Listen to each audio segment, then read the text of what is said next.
But yeah, obviously it's all been going off again. With today, I wasn't gonna stream. I'm gonna take some time off. But nah, there's too much shit going on because we got all this stuff going on about fucking Kotaku now and fucking Deadspin, and the journalists are just straight fucking wilding again. Like, I do not even understand it.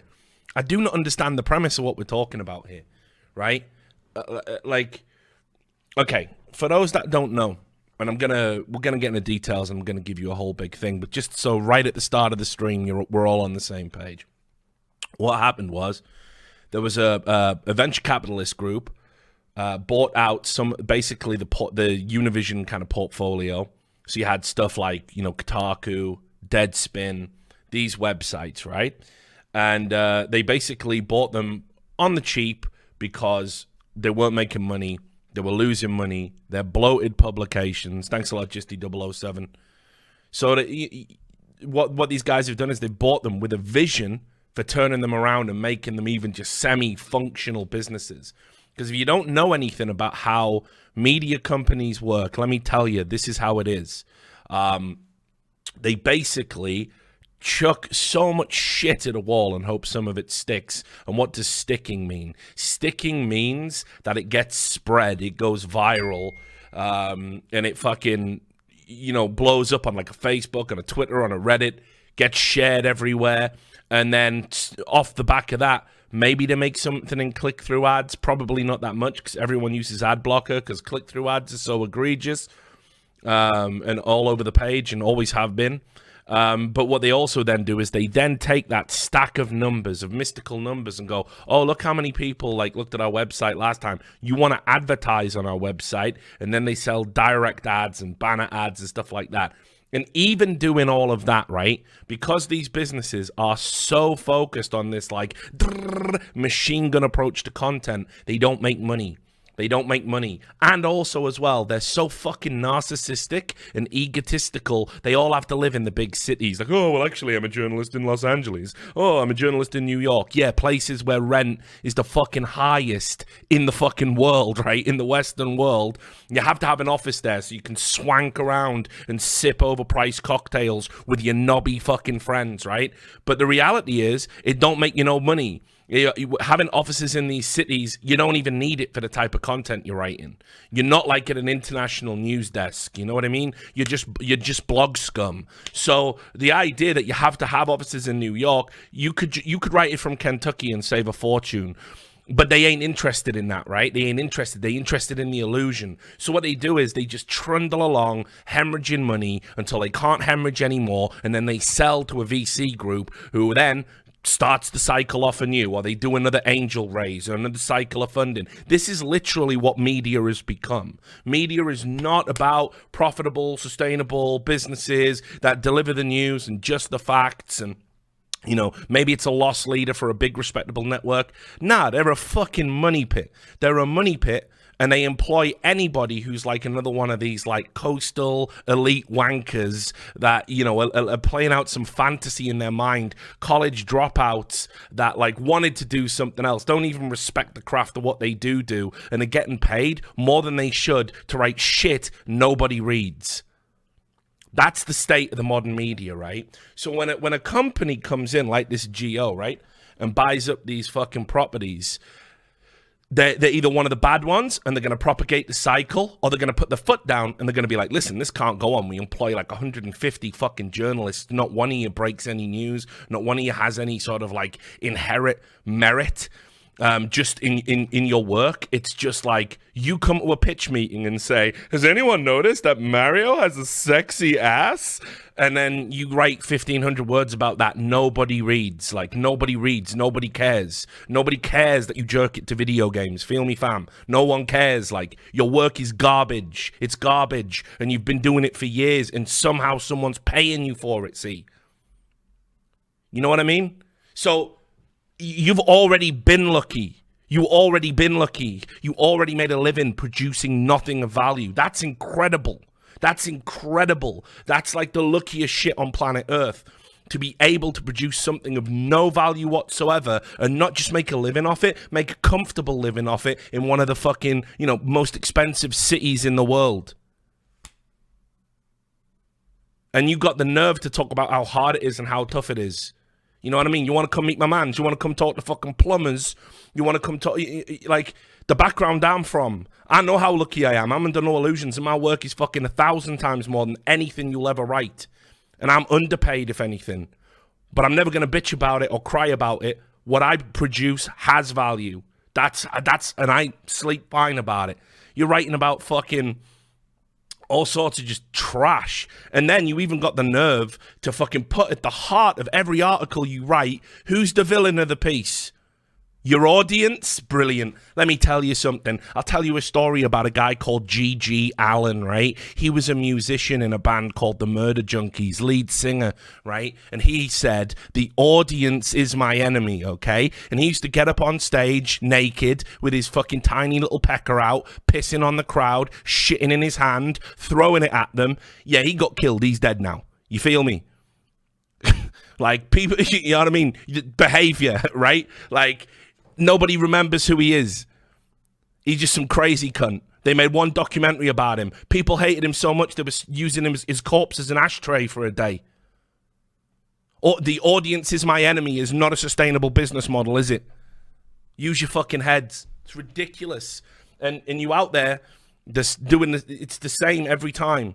Oh, it's the gamers that are the problem. Oh, it's the readers that are the problem. Aren't sports fans toxic? Blah, blah, blah.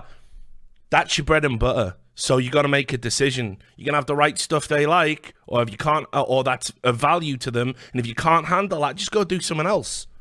What are you going to sit there for and try and change the entire system? Oh, they'll come round. I'll tell them they're cunts, and they'll come round to my way of thinking eventually. Who do you fucking think you are? Like, what mad fucking ego trip are you on? That'd be like me turning my stream on every fucking night and saying, you're all fucking morons. You're all morons. Now donate. It don't work like that. It don't work like that. I mean, you know, I probably do that. But I've earned it. It's absurd to me. So anyway, just so you understand, before we start getting into the history of it and start looking at articles, I'm just free ranting at the start of the stream while more motherfuckers get in here. The reality is this, right? This VC group told Deadspin, which is their sports website, like, listen, guys, stop writing about politics. And the journalists went, no, we're not going to do that. And then they got laid off. One journalist in particular tweeted out, just got fired for not sticking to sports. And it's like, okay, I need you to understand that, first off, if I get hired to do someone's roof and they come back and I've done the garden, I ain't getting paid. Do you understand that? They're your bosses, they're your employers. They tell you what content to produce. You don't want to produce their content? Go work somewhere else. It's that simple. I can't believe I've got to explain it to people. I can't believe I have to explain just the basic employer-employee relationship to journalists, because you've been living in fucking la-la land. You're on cloud nine with your shit. You think that you can just do anything as like some loose cannon, and if you get a few retweets, it's all going to fly. No. Let me tell you why they want you to write about sports. Point two, the same journalists that were complaining about having to write about sports were going, yeah, but when I say Orange Man bad, everyone clicks on that. It's the most traffic that we get. Okay, let's follow that through logically, right? More people click on porn than they probably click on Orange Man bad. So why not just start fucking sticking some gate porn up there? Do a little home video, you know what I mean? Nah. It's about audience cultivation. It's about audience cultivation. Every time you write Orange Man bad, the regular fucking sports fan that's just using sports for escapism, they go there and they go, fucking hell, this again, and then they don't come back, see? But the Orange Man bad person, they got an abundance. So yeah, they click once, but they only click in when you say an Orange Man bad. So your choice now is to write about no sports at all, right? Or just write about whatever's popular. What the Deadspin owners want to do is bring sports fans back to Deadspin. They ain't doing that with the shit you're writing because it ain't about sports. I shouldn't have to explain this, but apparently I do. Journalists are that fucking entitled. They think they're entitled to a job working for a sports site, writing about politics or writing about whatever comes in their head that morning when they're having their fucking toast. It's nonsense. It's absolute nonsense. And the fact that you all sit there and you don't get this, and you legit do not understand it, y'all need to be fired. Y'all, straight up, you all need to go back to the fucking streets, right? You all need to work some real jobs. You need some office jobs, some corner jobs, some fucking retail jobs. You need to start serving some motherfuckers some coffee. Because let me tell you, right, when your boss says, oh, we're a coffee shop, you don't turn around and go, yeah, I ain't really feeling coffee today. What if I just serve every motherfucker that comes in orange juice? It's a Starbucks, sir. Do you want the job serving coffee or not? It's that fucking simple. I don't care about your input. I'm your boss. I own this fucking building that you're in. I'm signing the check you're cashing. Do you want a roof over your head, yeah? Then you got to do what the fuck I'm telling you to do. That is how it works. Journalists think it don't apply to them. It's just us. Just us who have to live like that. Fuck me. And then you have the audacity. Anybody tells you, yeah, maybe you should just learn the code. You go fucking nuts. You're cancelling motherfuckers left and right, forcing people to have to get other jobs, sometimes never be able to work at all because you dug up a 13-year-old tweet. Somebody says to you, hey, maybe your industry's fucking rotten to the core and you should learn to do something else. And you cry to your fucking cronies on social media and get those guys banned. It's no wonder people fucking despise you. It's no wonder people like me have to fucking hide what we do for a living now. I can't tell people I'm a journalist. It used to be the other way around. I used to tell them I had nothing to do with gaming and I was just a journalist because it was a respected profession 10 years ago. Now I can't sit in an Uber. Oh, what do you do, man? I work in video games. I wouldn't put journalist on my fucking lips. I wouldn't put journalist on my lips. I might get smacked up because you fucking morons ruining it for everyone by being a bunch of dislikable, stupid, delusional cunts. It's unreal. It's unreal the state of you. Unreal the state of you. Fucking hell. That's the rant out the way.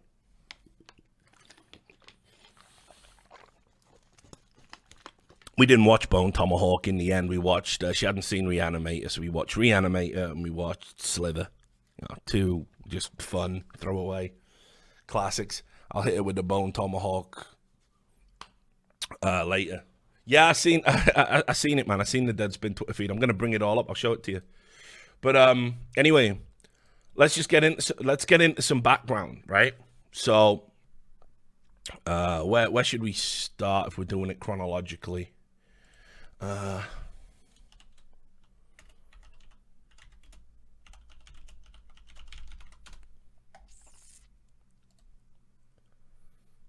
Right, it probably should start here.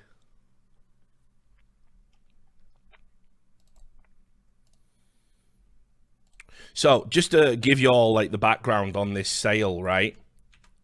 We can leave the Russian dude back there, right? So, this is what happened, right? Univision ended up selling up the whole Gizmodo Media Group and The Onion, right? And they formed a new company called Geo Media. This was in April this year. For all of you that don't remember, the Gizmodo Group, was hemorrhaging money for a while. Univision, I think, had already picked it up as well. It wasn't working out for them as a purchase. So they ended up buying all the websites in their portfolio, which are they got some websites that pretty understandable if just to look at the fucking reality of it as to why they're not profitable. You got Kotaku. I'd be amazed if Kotaku was making money. I'm going to show you something that really suggests they ain't in a bit. But they've gone from being a publication that was very, it was clickbait, a lot of it, but it was still pretty prominent in the space. And it ended up around about 2014 just becoming a fucking running joke. It's basically the reset era of fucking gaming websites. Between that and Polygon, it's and fucking Waypoint or whatever it's called. People no one reads that anymore. I used to read them websites. I'm gonna tell you. I used to go to those websites like every day. Now it's like, I can't stomach it, man, because you ain't even telling me how good a game is. You know, it's just a click on it and it's just like, I stick a controller up my asshole and it wasn't ergonomically designed. Is that homophobic? It's like, this can't be what you do for a living, you see, because no one wants that, mate. Don't you get it? It's supply and demand. The average gamer don't want to stick a controller up his ass. The average gamer just wants to fucking know, does it sit nice in my hand? Not does it slide into my hoop? But that's what you're writing about because you want to be like counter edgelord or something. And you think people are going to pay you for this? You think people are going to fucking roll up and be like, oh, we'd never thought of this before. How innovative. Sticking things up your ass and writing about it. Here is a check. A Pulitzer is coming your way. We have a new category in the Pulitzer Award. Yes, best piece of writing relating to anal insertion. You're a genius. No, it don't work like that. It's garbage. It's garbage and people know it's garbage. And we're sick of the garbage. So ain't nobody going to read it. I said, like, a reasonable amount of games journalism, yeah?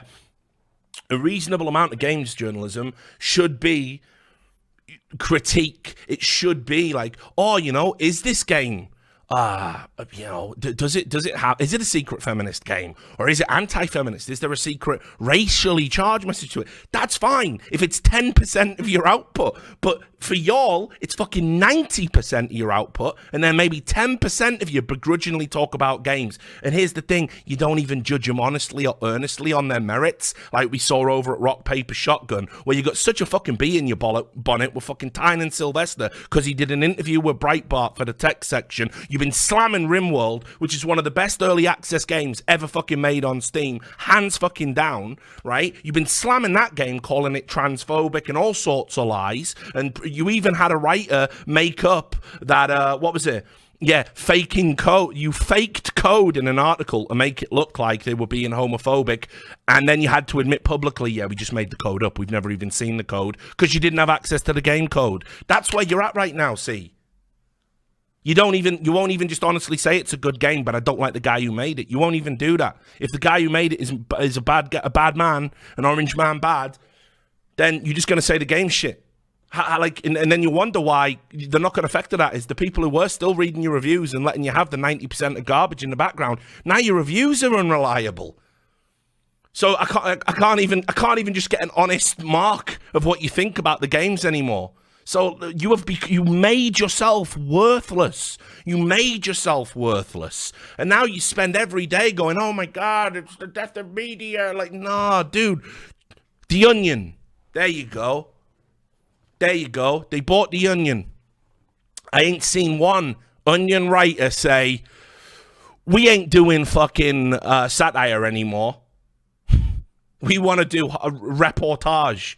You know why? Because it's their job to write satire, and that site functions and makes money, and they attack both sides, and it's just a funny magazine that's been around for ages. You know what I'm saying? So why is it like all your Onion brethren ain't fucking out there mauling and crying? Because everyone likes the Onion.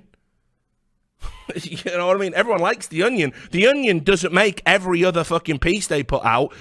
If you don't understand our satire, you're a moron. Is there a problem with satire readers? Satire readers are dead. They don't have to be your audience. They didn't attack people who just want to read fucking bipartisan satire for fucking 5 years.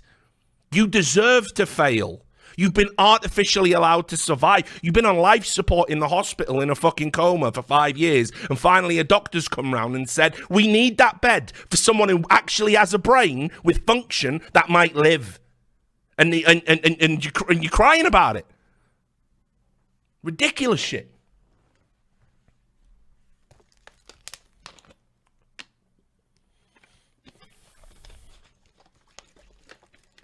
So anyway, This is the sale that they did when they created Geo Media Incorporated. And basically, they just said, like, you know, we're gonna run all these sites independently. Let's have a look here. What they said. Also, by the way, look at some of these websites they bought and tell me how you feel about these websites. Right? Gizmodo. Yeah, that's like a 50-50 for me. That's all right. I ain't got no beef with it. Okay. Jezebel. Not, I know I'm not your target audience, but still, your site sucks ass. Lifehacker, fuck, I didn't even know that still existed. Deadspin, I mean, shit, man. If I want to read about sports, that's like, I just never click on that. Splinter, I don't know what that is. I ain't never clicked on that.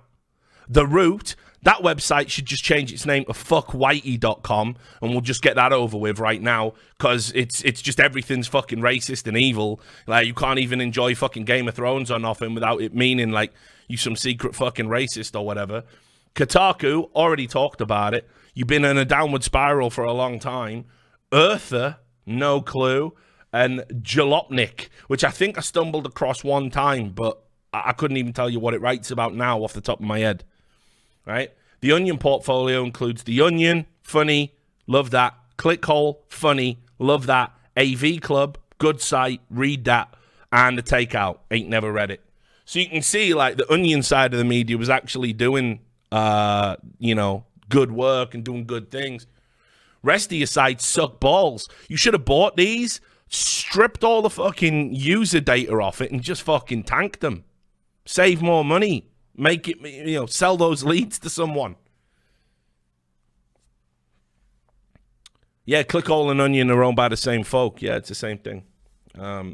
So it's just insane. But anyway, they bought it and said, today's announcement is the culmination of a very thorough process as part of Univision's broader strategic realignment and return to its core strengths in Hispanic media and marketing, said Vince Sadusky, Chief Executive Officer of Univision.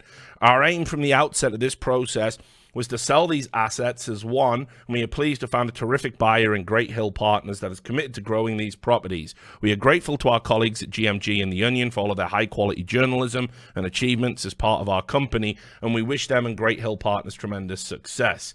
This opportunity comes at a time when the entire digital media category is beginning to be recognized again for its unique ability to meet the diverse content and delivery needs of consumers and advertisers, said digital content industry veteran Jim Spanfeller, who is going to lead Geo Media. If I remember right, Jim Spanfeller's the guy who used to, he was the CEO of Forbes or something, I think. He worked at Forbes, I'm pretty sure. As the largest player in our space, Geo Media is in an ideal position to capitalize on this dynamic, and I am excited to collaborate with a great team that boasts an individual track record to further expand our reach, add value to our advertisers, and enrich our visitors' lives. So, right, let me just tell you, cutting through all that corporate speak right there, when they said this opportunity comes at a time when the entire digital media category is beginning to be recognized again for its unique ability to meet the diverse content delivery needs of consumers and advertisers, what he's really saying there is we've got a portfolio, we've just bought a portfolio of websites that have all pretty much gravitated to producing one type of content. I'm ignoring all the Onion and all of that stuff. I'm talking about all the websites they got from the GMG portfolio. Because, seriously, if I clicked on any of them websites right now, what's on the front page ain't going to be about what the website's about. It's going to be some Trump bullshit. Fact. It's just going on there. I could do it now as an exercise. Y'all want to do it now as an exercise? Let's just do it.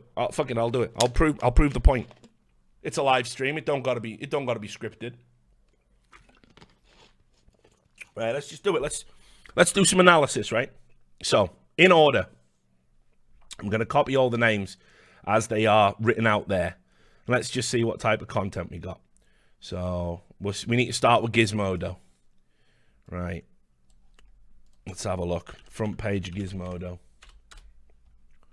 Now, as I said, Gizmodo is one of the better ones. I think it's worth saving. This probably won't meet that standard if it's on some Trump bullshit. But let's just have a look. Gizmodo.com, right? Okay, well, it's going to flicker. Shit, man, because of all these ads. You're going to get strobed to death, dog. Like, the dumbest smart glasses, internet's birth certificate, films that messed us up forever. The guys from Game of Thrones are no longer making Star Wars. Oh, no, that's in the more great blogs category, so that's not even their content. Yo. Oh, man, I might have to archive this shit to stop this strobing or I'm going to kill my audience. Jesus. Ads, dog. Like, look at this shit.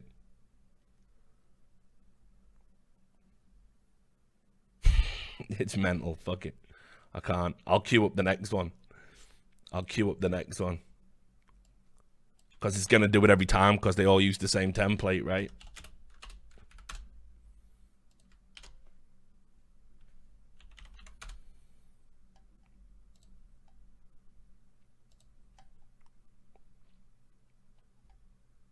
All right, how are we doing? Has it stopped? Okay. Facebook sues Israeli cyber weapons firm. 5 backcountry backpacks to keep you safe in the wild. Exploring the future of modular TVs. Breaking down the Mandalorian film trailer. Video sponsored by Best Buy. Counter-Strike. You know. It's all good, actually. Perfect Halloween costumes, a projector mask. So Gizmodo passes the test. Apart from this, it says poop for science. I don't know, but all right. They do have a weird bit. Watch out on Pornhub, yo. They filming you. They filming you and blackmailing you. Okay, let's take out Jezebel if I can. It takes too long to even archive this website. I feel like maybe just taking a screenshot's where it's at then. Because I can't just strobe you to death.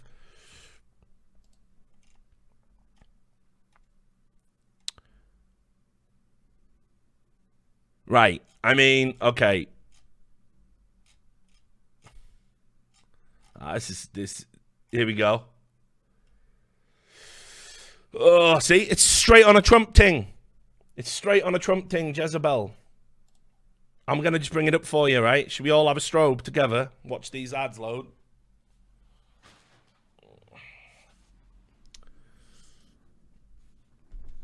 Right. Check that out. The president has never met a dog. What the fuck does that mean? Who's reading that? Go down here. There was another one. The Trump family. This is popular from Jezebel. The Trump family is giving out the most dreaded of all Halloween candy. Like, motherfucker can't even give kids chocolates at Halloween. You know what I mean? It's got to be evil or something.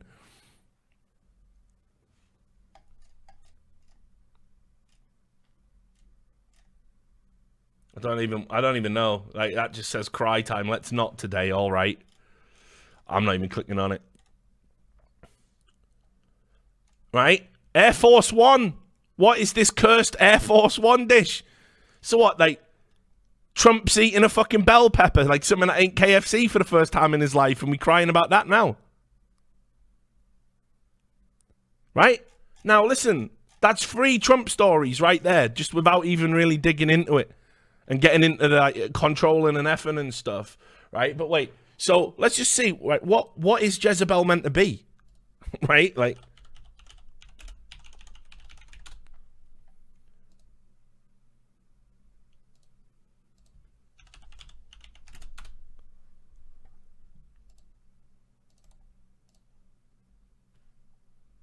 so it just says it's a blog geared towards women, right? That's how it's literally described here. Jezebel. It's a blog geared towards women under the tagline, celebrity sex fashion for women without airbrushing. What are you writing about Trump and dogs for then? Is that like the specific woman issue that I missed? What are you writing about bell peppers for with faces carved on them? Why are you talking about Trump giving out candy? Where's the women's interest in any of this? Do you see what I mean? It's just garbage. It's just throwaway fucking garbage. It's just people writing about whatever the fuck they want, throwing it up on a website with no editorial concern, and then they wonder why, like, the people who actually own the fucking websites are going, this is shit. This is garbage. Sorry, that's one down. I'd get rid of that site tomorrow. It's fucking trash. It's absolute trash. What's the next one? We got, Deadspin, of course. Well, we all know about this. I mean, this is easy. This is like shooting fish in a barrel anyway. Like, I could just show you their Twitter feed. I probably should. I'll get that ready.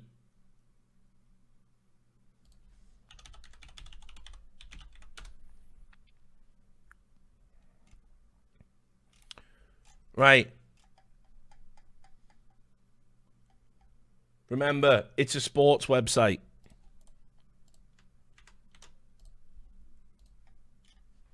First, wait. Who's that man with the orange skin? Who's that man? Who's that man with the orange skin right at the top of the page? Have I seen him before? Who's he? Who's he like? Right. Oh, yeah, and Strawbus to death as well. Thanks for the ads, homies. At least there's like fewer ads on Jezebel, I guess.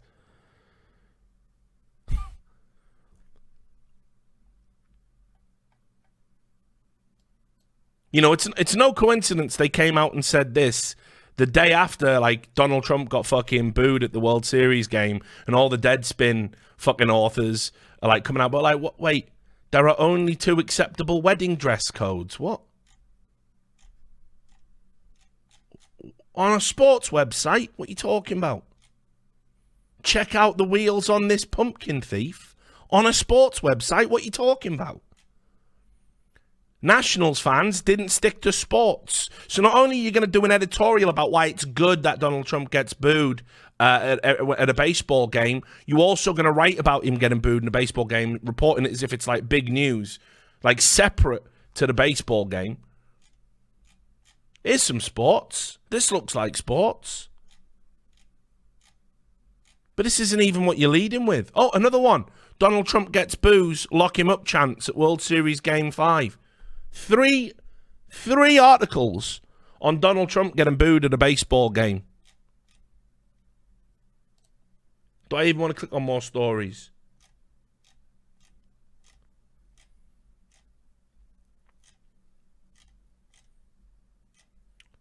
And I bet if I went into one of these articles at random and like a Control F Trump or Control F Republican, there'll be something there.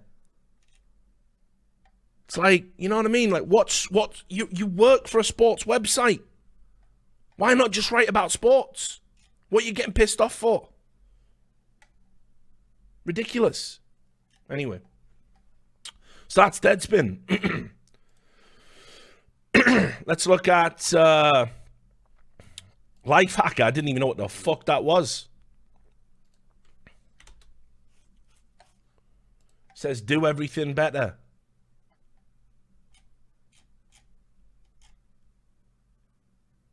I mean, I don't know, like.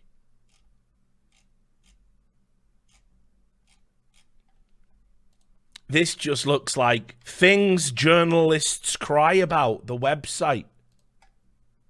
Prepare to get strobed again. They're doing a thing called Evil Week. I don't really... Right. Things basically journalists do on websites. Torment your enemies with political spam. Threaten to cancel your credit card to get a retention bonus. I don't know why that's evil. I thought you all hated capitalism and wanted to smash the system. Destroy your nemesis with these 3 revenge subreddits. I thought harassment was bad. It's all right, though. You're doing it to the chuds. All the different ways you can silence stupid people on Facebook. Blackface should not be part of your Halloween costume. No one's doing blackface for Halloween in the world right now.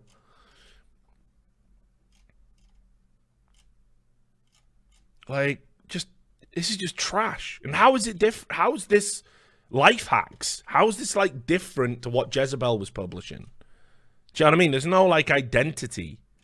When people ask you overly personal questions, just lie. Brilliant. Great life hack, guys. I'm there. Just lie. Perfect. You've cracked it. So I'd get rid of that. That's garbage. Like, there's no way that's making any traffic, right? There's no way that's making any money for anybody. Oh, you know what might work, actually, so we don't get strobed? What if I click on the things at the top? Do they have the link on Lifehacker to link to all the other trash websites in the portfolio? Do they do that? There we go. So what was the next one I wanted? Slacker. Do you even have that up here? You don't even bother showing Slacker. Let's have a look at that Jalopnik. All right, here's Jalopnik. Oh, is that about cars then? Is that what that is? I don't even know. Or is it like a... Must be cars. I couldn't give you any input into this, whether it's good or not. Don't know anything about cars, don't drive. Fuck that. Right? So you got that. Right? The route. Whew. This is a classic, like, you know, you couldn't, you know what I mean? If you can't sell fuck whitey, you know what I mean? Like, you got something wrong with you, obviously. People love being told that they're racist for liking albums. Like, check it out. All the wrong people love Jesus is King. You know, Christians, I guess, right? Like, who else?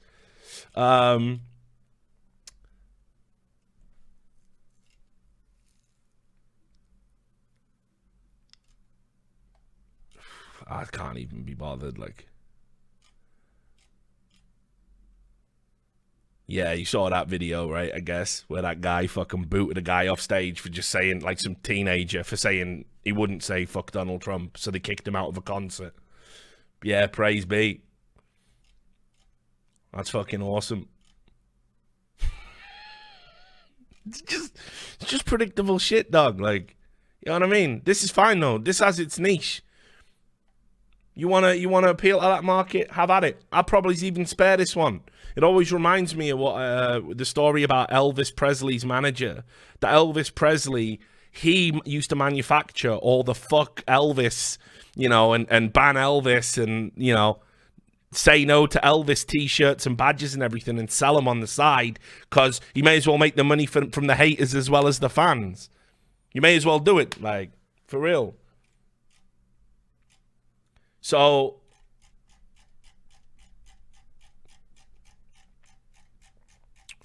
you got, so I'd keep this one around. So I think we got two that we'd save, right? What the fuck is the takeout? Is that just food? Is that your food vertical? I mean, again, how's this different to your life hacker, to your Jezebel? It's just garbage, like. Here's some interesting ways robots are helping humans. Robots are designed to help humans, you mad cunts. Every way they exist is helping a human. Robots help humans. More news at 11. Like, what you saying to me, dog? What you saying to me, blood? Like, I don't need an article. You know what I mean? What the fuck?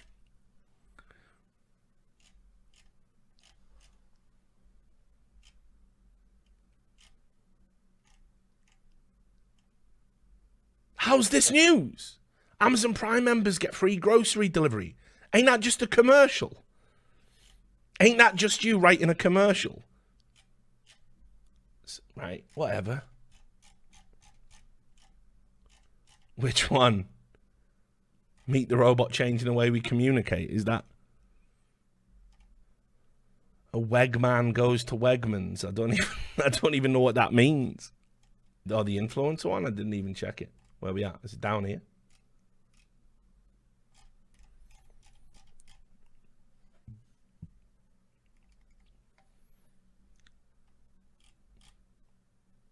It just looks shit, guys. It just looks like shit writing by shit writers. Influencer leaves very good restaurant 1-star review over lack of freebies. Oh, I see. Cool. Definitely not hate clickbaits. Like, we ain't just baiting all the hate click out of you. All right, so anyway, let's do the one we all know and love. See how Kotaku's rolling today, right? See what news they got. Because to be fair, you know, their front page, it's hit and miss. You got the thing that I'll talk about later with Blizzard. Division 2's newest update makes it a much better game. Vampire would be great if not for the combat. EA returns to Steam with Star Wars Jedi Fallen Order. Super Monkey. You know, there's not really anything crazy on the front page today. So I gotta let them off. Kotaku can live for me. They ain't gonna. but you know, you just need to stop indulging your fucking worst writers and letting them write whatever the fuck they want. So there you go. I mean, anyway, we took a good look at their portfolio. Now, that's the kind of garbage, right? And I know you're going to think, like, well, how much money can any of that cost? Some of these people are making crazy amounts of money for writing absolute shit because they don't put any work into it. They don't put any research into it. It's just literally from, you know, off the end of their fingers. So they can bang out, like, you know, 4 articles a fucking week of just absolute trash. And they're expected to. But it's like not really hard work. Not by any stretch of the imagination. And that's what's going on. So anyway, let's just start with what happened. Right, I'll give you the thing that like lit this torch paper. Well, actually, no, let's do it chronologically. Chronologically is better. So I showed you when they bought it, right? Well, something was up with Kotaku a while ago anyway. People knew that Kotaku were likely to have some financial problems going on because it was revealed there was a games developer came out and publicly said in now deleted tweets that Kotaku were actually going around and charging game devs to use quotes from their reviews on like posters and box art and stuff like this. And I ain't never heard of that, by the way. So when I used to be a games journalist, when I used to do game reviews, we used to get phone calls, right? Like from, because I used to review for NUS. So you would get phone calls from like, occasionally people asking if they could use a quote. And sometimes you might have to call and ask if you can use a quote about something or whatever. And it's just like a courtesy thing. I ain't never heard of like, you got to pay money to use a quote from a review if you want to put it on your commercial box or posters. If that is something that's been going on in the industry, like just as a matter of fact, that's been one of the best kept secrets of all time, I would say, because I didn't know about it. I never heard about it. I never heard any of the great YouTubers complain or bring it up. Never heard Total Biscuit bring it up. So who the fuck knew, right? But apparently, this guy, Hey Alexi on Twitter, came out and said, I got an email, which you can see here. He blanked it out. So-and-so has partnered with the publication to offer licensing of their logos, awards, and reviews. I'm looking forward to discussing ways you can leverage the third-party testimonial in your sales and marketing efforts to boost your brand. We can create a customized PDF, hard copy reprints, or other options enabling you to share this content with your customer base. To discuss, you can either email me back or call me at the number listed below, as I am looking forward to speaking to you. So look, he said, for just $1,500 for the opportunity to quote their review on a single website and 3 social media platforms for 1 year.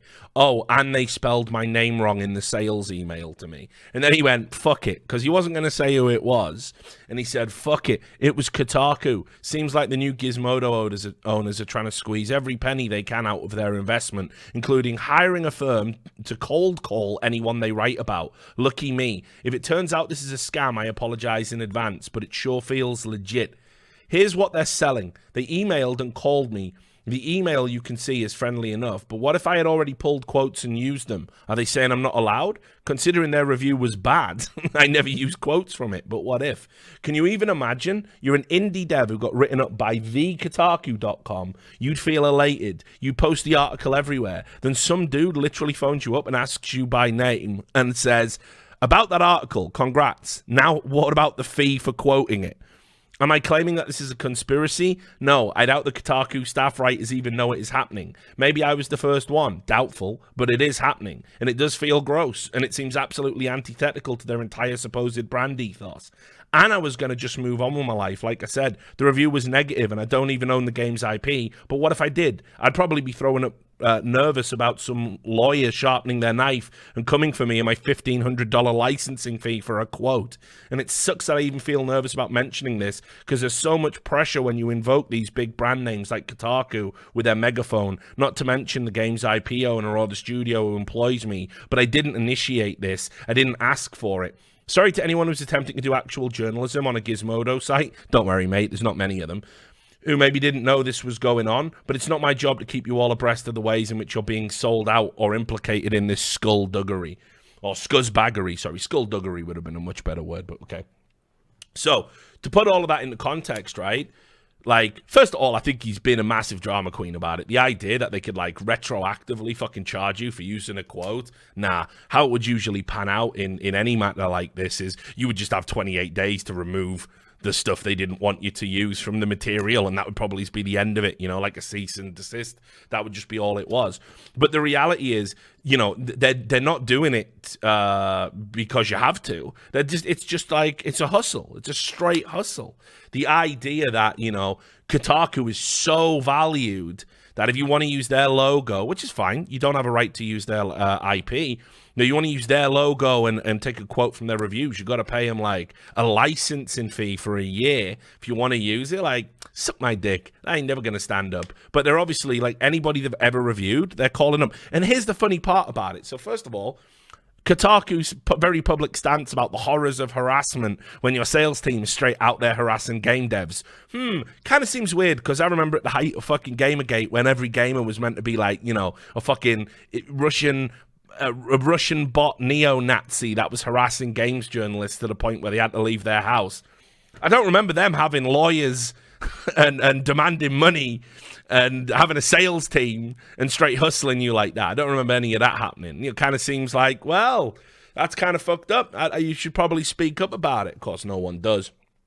And this guy deleted his tweets out of fear, because it's almost like the games journalists are the most vindictive pieces of shit in the games industry, isn't it? That's right. Yeah, the cartel of people that can just all agree, because they all sit on Slacks and Discords together, to write the same lie about you on the same day, which they've done many, many times to many, many people. Yeah, it's almost like they're the bad guys and not the fucking occasional lunatic with a Twitter account. Who knows? What do I know? I was just there at the time watching you all do it. It's all right. Gaslight me. I'm the piece of shit. But but there's something very, you know, a functional business doesn't need to do this, guys. Functional business doesn't need to call up people they gave a bad review to and been like, hey, listen, guys, you know, I know we said that your game is a piece of shit, but if you wanted to use that quote on your box art or on a poster or on your Twitter account, you know, that'll be $1,500. Like, so the sales team ain't even fucking juiced in properly. And here's another thing I want you all to think about, right? I think we've hit that time of the stream where I need a drink.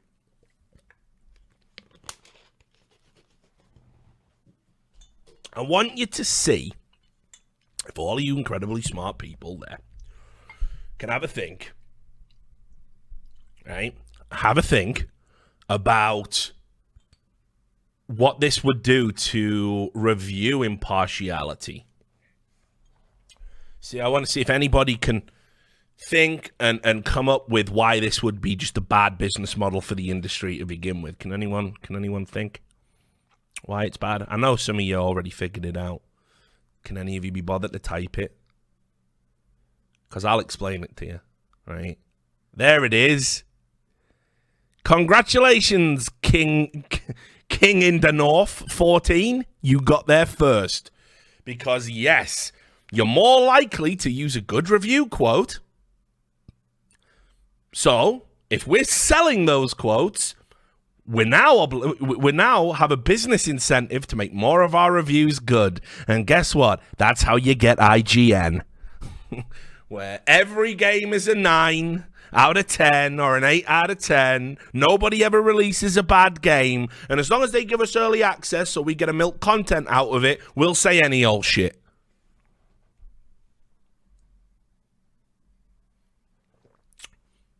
So this model is deeply fucking flawed anyway. So I knew when this broke, I mean, shit, I don't even know when this was. Like, it wasn't that long ago.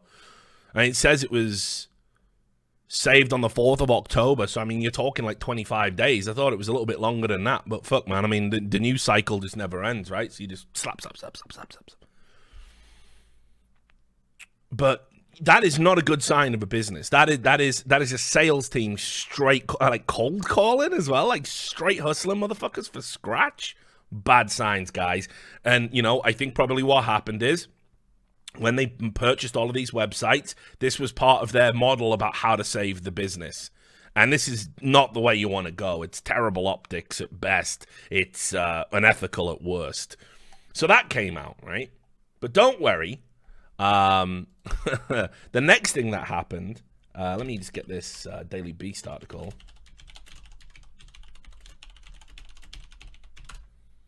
I think I had it on my laptop. Well, a while back, right? This was, when was this actually? Let me get the date for you. So you can get the chronology. Because this stuff with Deadspin didn't just happen in like the last 24 hours, right? In August, there was some crazy shit going down over at Deadspin. And again, they were culling staff left and right. So a manager got cut or quit. And then on the way out, did one of them like Twitter storms. So I'll just read you this, right? Deadspin editor-in-chief Megan Greenwald is leaving the site, and she blasted its leadership on the way out in an interview with the Daily Beast. You may remember that a few weeks ago, Deadspin ran an in-depth critical expose of the new owners of their parent company, GO Media, singling out CEO Spanfeller in particular. Yes, guys, yes. You heard it right, okay? When they got bought, Deadspin decided to do a negative expose on the new owners of the website, which, by the way, was left up.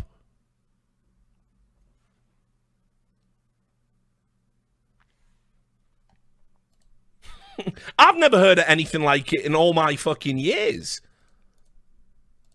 Never heard of anything like that. And this is what they all leaving out when they crying on Twitter today. They leaving all of it out, right? And saying, oh, you know, stick to sports, stick to sports. You were hostile from the fucking get-go with the new owners. You antagonized them. Let's read some of the shit, by the way, in this article. Still up, friends. Let's go there. Right? This is how things now at work. This is how things work now at GO Media. Get strobed, right? So in this, it talks about the previous owners and how it's been doomed, right? And how they take over, and this Jim Spanfeller guy, the one from Forbes, I'm pretty sure, and they start talking about how the guy is like uniquely unqualified to run the website. That's what this all is. Right? Spanfeller, a man who was regularly and perhaps euphemistically referred to in press accounts as a digital media veteran, has so far hired a slew of his former colleagues at Forbes.com, where he was CEO from 2001 to 2009, and Playboy. These are fine publications, by the way. You could do a lot worse, where he was a senior vice president from 89 to 93. These include a senior vice president of marketing who last week wrote a baffling reader satisfaction survey for Deadspin at Spanfeller's behest. What's baffling about wanting to know if your readers are satisfied with your content, guys? Like, stop me if I'm being silly here. He actually wanted to know what your readers think of your work? What an asshole. No worries, Gustafer NJE. I appreciate it. Thanks for swinging by, man. Right? So it's baffling. It's baffling to these people why an executive would want to know if his customers essentially are satisfied. It's baffling. It's baffling. A sales executive who sources say appears unable to give an effective sales pitch. How would you even print that? Sources say? I mean, you work at the same company, so like what? Internal sources? Previous sources? Like what sources? Again, just so you all know, journalistic standards, and I've probably let this slip a few times, but I own my bullshit because I'm not a delusional narcissist like these guys, right? Sources say isn't enough. Sources who have worked with him in previous jobs, a source internally to fucking Gizmodo, whatever it is. You have to tell me where the source is coming from at least.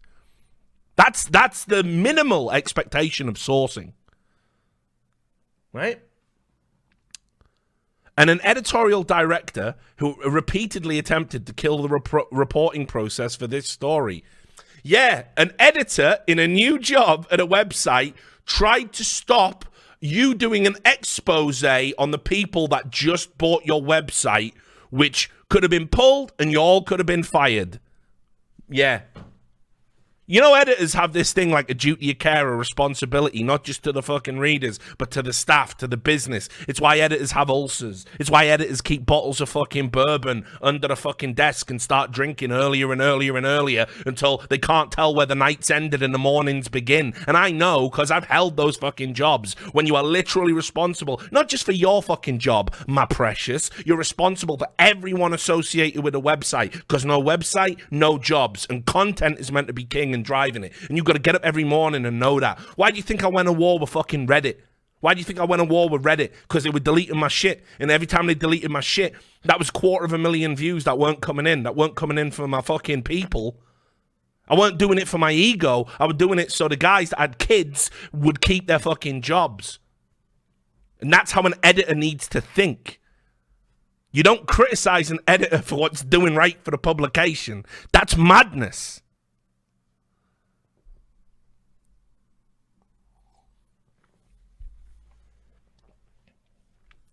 These men and others who now hold C-suite positions at the company were each hired without a public recruitment process, and several were installed over high-ranking women who had been successfully performing those jobs at the company for years. So again, right? I mean, first of all, in some states it is illegal to just appoint into a job without a public notification. But the idea that a guy who worked at Forbes doesn't know that, what you do is you put a public ad out. This is how they get around it in the business. I'll drop some knowledge on you about this because I know companies that have done this. They give you the job and then they put, like, just before you start, they put an ad somewhere where no one's going to see it. They bury it. And then they go, well, we did publicly advertise it. It was on Craigslist, though. And that's good enough to satisfy the legal standard in the states where it is illegal. But then also as well, the assumption that just because a woman's got tenure at a company, they should get a promotion over somebody externally. That's monstrously arrogant. I can't speak to the candidates or their experience, but I do know that that is some biased ass bullshit right there. Best candidate for the job.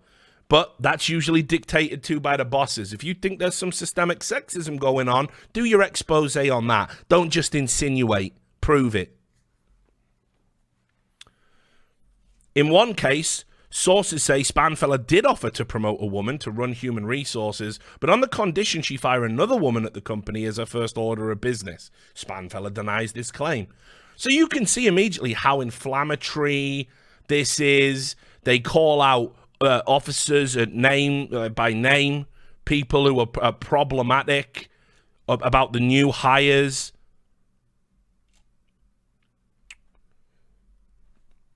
They complain about how Spanfeller isn't living up to his diversity and inclusion. Now, let me tell you, if Spanfeller was as bad as what they're saying, this piece just gets pulled. I ain't reading it to you now. You never see it. But again, just the monstrous delusion that it takes, right? Your company was going under. You weren't going to have a job. A company came in and bought the company that was failing to help you keep your job, and your first order of business is to sit down and write about what pieces of shit they are. Come on. That is some entitled bullshit like I can't get my head round. I can't get my head round it. Like that you're that entitled. You live that much in a bubble. So anyway, we'll get back to when the person that put this out fucking left. Because it's just... I just had to show you that because that's how fucking mind-blowing it is in and of itself. Like I said, I've never seen that in my history of journalism. Now, and there ain't nothing wrong, by the way, with telling the truth. If these people have stuff to answer for, but like doing it on the publication while you're taking their money, taking their paychecks, there's a little bit of hypocrisy there. Why not resign and then write this? If you want to be principled, you know, that's just the journalist fucking credo, man. They just want to have their cake and fucking eat it at all times. So anyway, Greenwell said in an interview with the Daily Beast media reporter Maxwell Tanney that Spanfeller's email regarding that report was a factor in her decision to leave. In the email, Spanfeller said he was greatly concerned about the objectivity and core intentions of this piece. I think they're valid concerns because there was a lot of innuendo, a lot of insinuation, not a lot of proof, a lot of defamation, essentially, without any substantial evidence attached to it. Certainly none that you showed. And question the editorial standards of Deadspin's editors. Again, valid questions that I myself would be asking. You can't call me a corporate bootlicker, but this is just straight up reality. Like, what did you think was going to happen?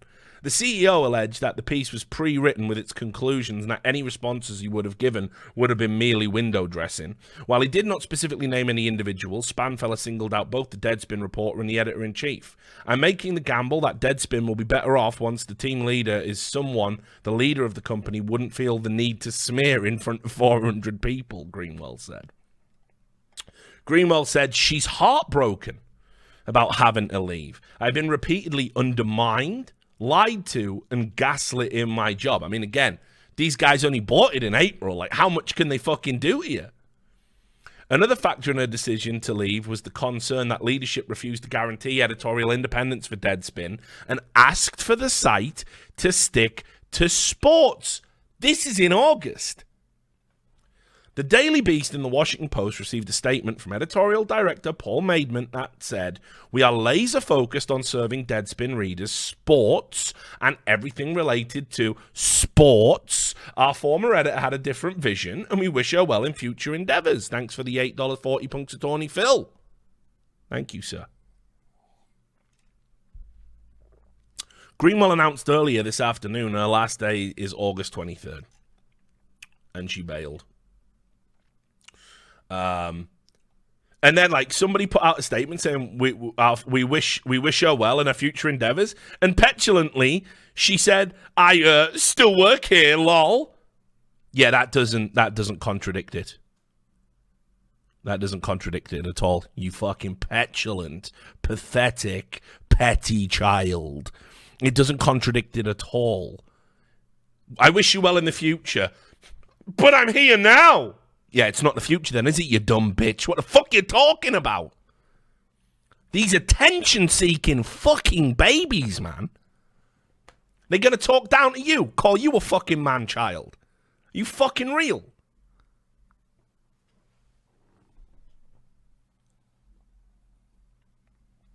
By the way, I do just want to show off my fucking Oakland t-shirt. Check this out. I got like one of them De Los Muertes Day of the Dead or whatever, fucking Oakland style. Get ready for fucking football season, cause we 3-4. We should have beat them fucking Texans. Ugh. So I'm ready. I got my flag up there too. I think if I move out the way, you see it. Can't really see that usually because of my thing, but anyway. So this stick to sports thing, by the way. It ain't new. It ain't new. They were told in August, bare minimum. New ownership, new plans, right about sports. This is true. Let me see if I can dig out this study I found when I was doing about it.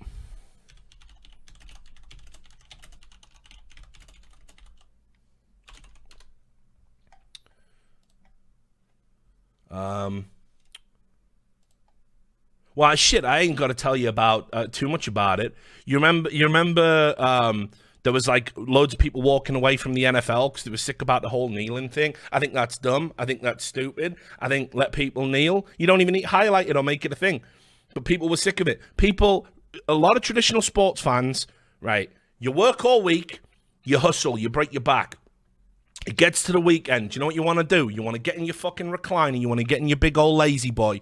Your beat up old chair that it looks like shit. It don't fit none of the furniture in the room, but you've kept it every time you've moved. It's the one surviving piece of furniture every goddamn time. You had it like 10, 15 years, and it's just so goddamn comfortable, and you kick it up, you put that fucking switch there, and you get into a recliner mode, and you get a fucking cold beer, and it's got one of them handles there, and you fucking put it in, and it's fucking Sunday. It's Sunday, the holiest of fucking days. While all them dumb motherfuckers are at church, you got your own church here in your living room. A big screen TV and fucking 12 hours of fucking sports. And I can just forget about the world for that 12 hours and just melt into a world of numbers and QBs and fucking yardage and injuries and fucking, see how the league's panning out. And I got to get up tomorrow, so I can't have too many beers, or maybe I do go to work with a bad head, but I got it, right? Like, this is my day. This is my fucking day. People want that, you see. The average sports fan is that guy who works hard, breaks his fucking back, and just wants one day without the kids screaming, without having to go to a fucking yard sale or a walk or a picnic, you know what I mean? Like, or go meet the family or whatever the fuck it is. Like, just one day, a sacred day where we can just tune the fuck out. It's the only way to stay sane in a world that is just fucking grinding you down 6 days a week. Do I get half a day? Apparently I can't have half a day. Journalist says so. I want to click on a website and just read, like, you know, how did Tom Brady do? I missed that game. I was out. I was asleep. Fell asleep in my big comfy chair because I didn't get much sleep on Saturday because I was playing with the kids. Can I just have a read? Can I read a match review? And right in the middle of the fucking match review, well, we all know Tom Brady's problematic because of his relationship with Donald Trump. And actually, the Patriots were one of the few teams that did agree to go to the White House. And there's pictures of Tom Brady in a MAGA hat there. And you're like, fuck, no, not today. You got 6 days to beat me down with your bullshit. Can I get Sunday? That's sports fans, you see. That was the whole reason why the fucking whole kneeling thing was pissing people off. It wasn't even that people disagreed with the position. And they remember, I'm saying they're stupid, right? But they didn't disagree with the position. They just didn't want it there at all. You know, because it's like it's meant to be the thing. It's meant to be the retreat, the escape.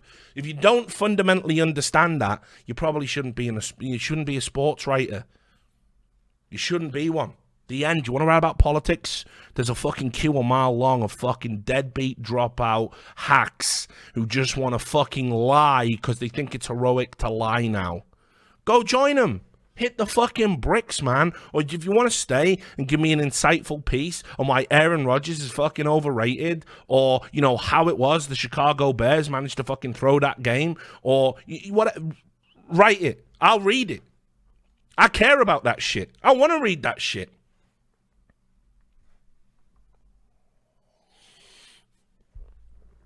So anyway, the key thing, remember here, is what they're trying to sell you today, right? Because they can't help themselves. They always got to lie. They're trying to lie to you now and tell you that this stick to sports thing, it came out of left field. They didn't know it was coming, that it's really, really unfair. Nah, you got told. If you want to keep your jobs, this is how we do things now. And like I said, right back at the start of the stream, if you're working a fucking job and you get told, I want this, you don't say, I don't care what you want, because I know what's good. You don't keep a job like that. You better have options. So let's get to what went down today. And that was, they put this memo out, and it was a reminder. So keep in mind, you saw there yourself with your own eyes, listening to my beautiful dulcet tones. They were told back in August, but now they got a leaked memo, right? The leaked memo came out today because all the staff are getting uppity and they're outraged because one guy got fired for not doing his job. So here it is in the Daily Beast. Geo Media tells Deadspin staff in leaked memo, stick to sports. Deadspin's new bosses have issued an order to the website. Look at the language as well, by the way. Look how biased it is. Like, it ain't the military. They ain't issuing an order. They're telling you how to do your job. They're your employers. Employers don't issue orders. You know what I mean? Like, that's a military term. They're trying to make it sound like it's really unfair and it's a really harsh environment. Yeah? Do not cover anything other than sports. In a Monday memo to staff, Geo Media editorial director Paul Maidment told the employees of the site, which primarily covers sports, but also frequently writes about media, politics, and culture, yet frequently off the books, which it shouldn't be doing because it's a sports vertical, to abstain from stories that do not have an explicit link to sports. To create as much great sports journalism as we can requires a 100% focus of our resources on sports, and it will be the sole focus. Deadspin will write only about sports and that which is relevant to sports in some way. Now, guys, remember, this is a channel where every day I get up, and whenever I stream, what am I doing? I'm raging about corporations and the lies and the bullshit and the fucking spin and how they're all just money-grubbing cunts and they just want to fuck you over and they'll tell you anything to get your money and they'll pretend anything to get your money. Like Gillette. Hey, let's do it. Can we make money by saying men are all shit inherently? Yeah, let's give it a try. Whoops, we're not so woke. We've got the word Gillette plastered over women's asses Masters at Formula One. Whoops, we're talking about children having a better time. Our parent company uses child labor. Whoops. Well, we'll just have to do an ad saying, sorry guys, men are great, and you'll all come back because you got a fucking 5-second memory span. I rage about that shit all the time. I rage about that shit all the time because I need my audience to know where I'm at, and I need y'all to know where I think you need to be at. You don't have to follow this prescribed. I'm not trying to solve all the problems of your life. I'm just trying to make you think about things, and most of you already get it. Some of you maybe don't, and it makes you think. Some of you probably think you're just an obnoxious, preachy cunt, and I'm out. All of that's fine. The idea, I got called a bootlicker today. We'll get to that. I got called like I was some sort of corporate bootlicker. It makes no sense. That critique doesn't hold up. So I ask you again to create as much great sports journalism as we can. Requires a 100% focus of our resources on sports, and it will be the sole focus. Deadspin will only write about sports and that which is relevant to sports in some way. What is wrong with that as a mandate for a sports website? If anybody can give me a fucking answer to that, I'm down.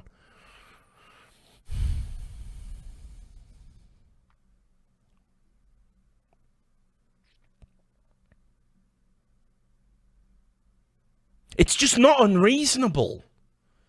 If you don't want to write about sports, what you posing as a sports writer for? Why'd you get up and do it? Why do you go, fuck man, I don't even like watching football. But then again, what if Trump turns up? What if Pence is in the crowd? Like, you can really write about that. Follow your passion. You know, don't be a hack with this shit. Because again, you think it's about you because you're a journalist and a narcissist. It's about your audience. It's about your website. It's about all the people that are tied into that. Your work, right, definitely can make a difference if you got the ability. But even if it's not important work, escapism is important. Even if it's just throwaway, you know, I ain't talking about sticking game fucking controllers up your ass, but you know, giving somebody a good piece of insight into a breakdown of a basketball game or a sport, helping them understand the sport more, giving them a report on something they missed, giving them some fresh insight into a moment that maybe they didn't catch because it was one of the many commercials, so they went and got some pretzels. That has value, guys. That does have value. Lecturing a potential sports reader about, well, there's concentration camps at the border. No, there's no concentration camp on the NFL field. There's no, there's no concentration camp in the NBA until China takes over. I want to just talk about that. I just want to read about that. You don't get it. That is one of the most reasonable corporate statements for a sports website I have ever seen. They ain't saying you can't be critical of the NFL. They ain't doing what ESPN did, by the way. You'll notice these journalists, they are fucking hypocrites, man. All of them. Sickens me. I know some of these guys. I don't know. Maybe I should start staging interventions and trying to figure out which ones can actually be saved and which ones are worth my time. Because I sit down and talk to these motherfuckers, and I probably got to stop. Because they're fucking alien to me, man. Like, I got nothing in common. ESPN came out and said explicitly, when talking about the NBA's relationship with China, don't talk about Chinese politics because we don't think it's related. Process that. Process that. Don't talk about the NBA's relationship with China. When talking about the NBA's relationship with China, don't talk about Chinese politics because it ain't related. Not one of these cunts went nuts about it. Didn't say a fucking word. Sports website tells writers to write about sports. It's the end of the world. Sports website tells journalists don't talk about fundamentally important things because they relate to China. No one cares because it ain't about jobs. It's nonsense, guys. It's nonsense. These guys just want to write whatever they fucking want, whatever thought pops into their dull, unimaginative, fetal alcohol syndrome brains, and they just want to fucking put it on a page and feel good about themselves, and they think you're going to click on it and it's going to make them enough money that they're going to retire. Nah, dudes. Like, enough's enough, man. I've been too nice about this shit. That's been my whole problem. I kept thinking, If I changed and like just calmed down and simmered down and didn't hammer them, I had people behind the scenes, like people I know, like, because I know people who work for all of these websites. They like me. I'm a likable guy in person, you know? So they're telling me, oh, you should probably de-escalate with some of these other journalists that like are always criticizing you for awards and stuff. If you just de-escalate, they'll leave you alone and they'll move on to another target. That's how they all operate, right? Now, fuck de-escalation. You all need to lose your jobs. You need to be homeless. Like, it's the only way to give you some perspective at this point. It sounds brutally harsh. Like, and a lot of people will go, well, I'd never wish for anyone to lose their jobs. Nah, you need to spend some time on the streets like I did. I was on the streets at 16. I was on the streets at 16. Literally. I had to live in a drug den. I had to fucking... And then, after that, I had to live in a shed with stolen electricity in it. With fucking spiders crawling over me and rain coming through the roof. I had to do all of that before I got to university. So you ain't got the perspective I've got about how to make money. You don't know how lucky you got it. Being able, right? For me, if you'd have come to me at 17, 18, when I'd got myself so convinced I was scum that I was going to have to join the military and get blown up to fucking go secure oil for a big fucking company, or get killed by an Irish car bomb to fucking flex for the Queen, right? I was so fucking jacked up on that bullshit, right? If you'd have come and told me, listen, you can write for minimum wage about anything you want, and that's a guarantee, I wouldn't have believed you. I'd have thought you were trying to molest me or something. I could never have conceived of that as an opportunity. You all got it every fucking goddamn day of your lives, and you still have to complain and rock the boat and talk about how bad you got it. It makes me sick, mate, because I'm not from the same world as you. I try and hide it. I talk with a bit of a different voice. I put on my broadcast accent. I try and focus on how middle class I am. Nah, mate, fuck that. I ain't doing that no more. It's ridiculous. Like, the real me is a guy that's had some real fucking hardships. It's from like one of the worst parts of Britain. Like, y'all can't connect with me, you fucking journalists. Like, you don't understand. I'm just better than you because I pulled myself out of a situation you couldn't live in now, let alone living as a child. So fuck y'all talking about that. Y'all need to get told. So I'm gonna say it just for real. Y'all need, in your fucking 20s, where, by the way, you're better equipped, because you try being a fucking 16-year-old boy and having people fiending on you and fucking heroin addicts threatening you with fucking needles and people trying to make you suck their dicks and shit, right? Yeah, you try having that growing up at 16. Try having some of that now, friends. It ain't good. You don't know. You got a fucking gift. You got a fucking ticket to the, you know what I mean, the big show, and you crying. It's unreal.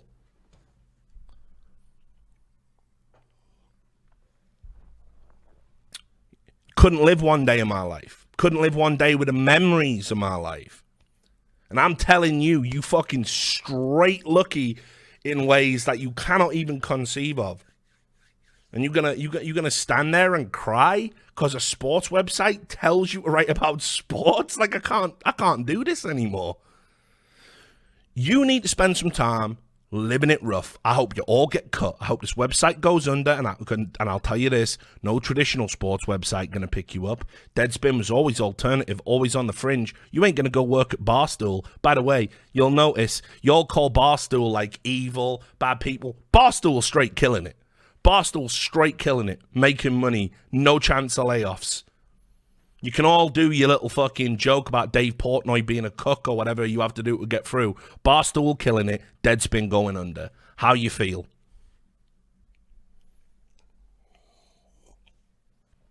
So I'm not doing it no more. I'm not. Like, fuck it. I don't want to play nice with these people. I don't want to pretend I'm like them. I ain't like them. I'm better than them. But anyway, let's get back to this. This was the memo.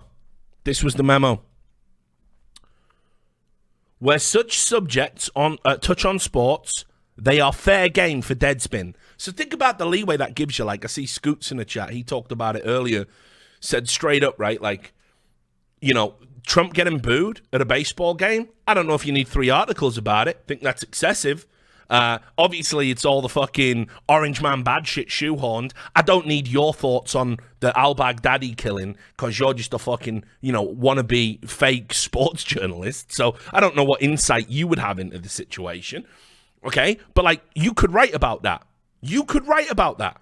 So is that not enough? They complained. Where such subjects touch on sports, they are fair game. Where they do not, they are not. We have plenty of other sites that write about politics, pop culture, the arts, and the rest, and they're the appropriate place for such work. Understand, my friends, that the big evil man that the Deadspin staff are crying about, he ain't even saying you can't write about it. He's just saying you can't write about it here. You could say, listen, bruv, I ain't about this sports life. Can I get a transfer to one of the other websites where I can write about what I want? And he's going to go, yep, might take a while. Soon as there's an opening, we'll put you in. Can you write about sports for now? And you go, you know what? Yeah, that's a compromise. You couldn't even behave like a fucking adult. You couldn't even behave like an adult. Talking about all these man-children, man-babies. Oh, Richard, look at him. He's raging. He's mauling. There's something wrong with him. We're obsessed with his Twitter feed. Look how bad he is. This is your mindset. You want it all wherever the fuck you are, right? And you want no criticism no matter how bad you are at it. And you want unlimited money, no fucking risk. It's pathetic, guys. It's pathetic. School's out. Digital media's dying. Your websites are dying. I'm going to tell you this, and it's the best thing you'll ever hear. Get used to cutthroat shit from now on. Especially with this law that's coming out in California that is going to cut freelance work to the bone. That's one coast down, by the fucking way. You're going to move to New York? Good fucking luck. Learn how to fucking create value. Learn how to fucking last in an industry. You can't. I did it by myself. I can never work again tomorrow. I got money in the fucking bank. I could start my own website tomorrow. Do you know why? People care about my shit because I got 15 years doing it and doing it right. Not one of you can say that. And you think you deserve it all laid out? Fuck you.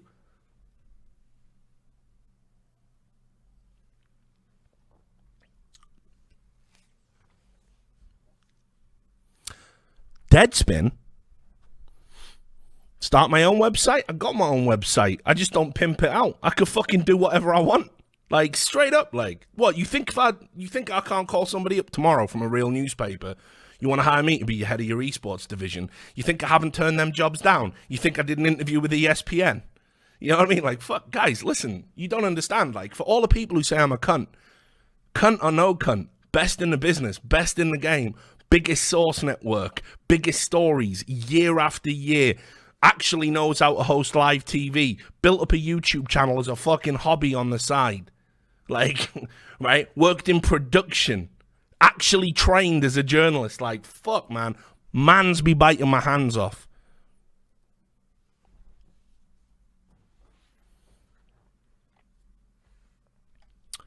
Deadspin has often featured important politics and media articles, often in a sub-vertical titled The Concourse, and has poked fun at criticism of its decision to write about other non-sports topics, even selling stick-to-sports merchandise on its site. Again, very good, isn't it? Your bosses are so evil, they let you antagonize them by selling stick-to-sports merchandise on the website where they told you explicitly to stick to sports and you refused to do it. And you mocked them by selling t-shirts, stick to sports. Hey, King Lad, I ain't better than you. I'm better than them. That's the difference. I ain't talking about you. I don't know about you. I know about them. No, this ain't a flex on y'all. I'm nothing without my audience. You think I don't know that? These guys don't know that. I know that.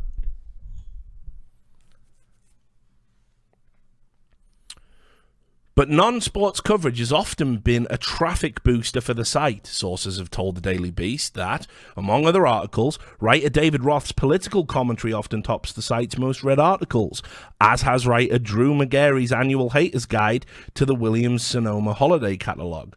So, again, we come back to this. If that work is so good and it's getting all them clicks, go to one of the other websites that writes about that. The problem you've got is you isolate the audience that comes to your website for sports. Isolate it. You isolate them. They fucking don't want to read that. If they wanted to read that, they click on the website where that should be at. It's just that simple. It's insane. It's insane. So let's go to the bit where the guy leaves. You're not even going to believe this. Like, you want to see some fucking maudlin, pathetic, like, nonsense. Check this.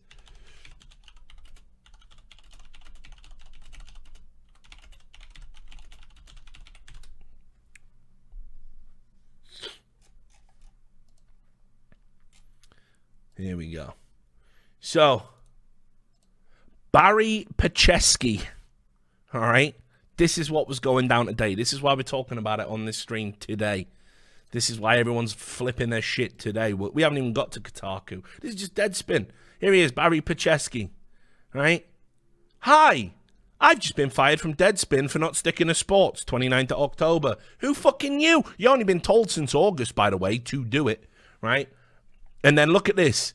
Pete Blackburn, right? Watch all these blue checks, and I'm going to show you where they come from. And look at the fucking self-congratulatory. Oh, it's tragic. It's tragic. It's tragic. You got told to do something specifically as part of your job, and you refused, and now there's consequences. What's the world coming to? The goober grapers are taking over. It's the most delusion. Like, this will make you sick. This will make you sick. And yes, of course, because he's a blue check journalist, yeah, look at that. He did tweet that 13 years ago. He did, didn't he? And he gets away with it, see?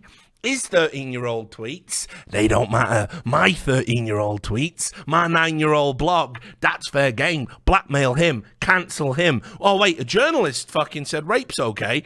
Right, well, we got to stand by that guy. Better stand by that guy. He's one of us. Don't you get? It's a cartel. It's a fucking cabal. Don't you understand? You can't trust any of it anymore. It's rotten. We let these cunts come in and invite their friends, but they control information. They control what you read. They control narratives. What, you don't think one or two of them might start lying? And because they all love each other and they're all getting fucked up on the huff of their own fucking farts, you all don't think they're all going to start telling the same lies. That's what's been going on for fucking minimum 5 years. That was just me paying attention.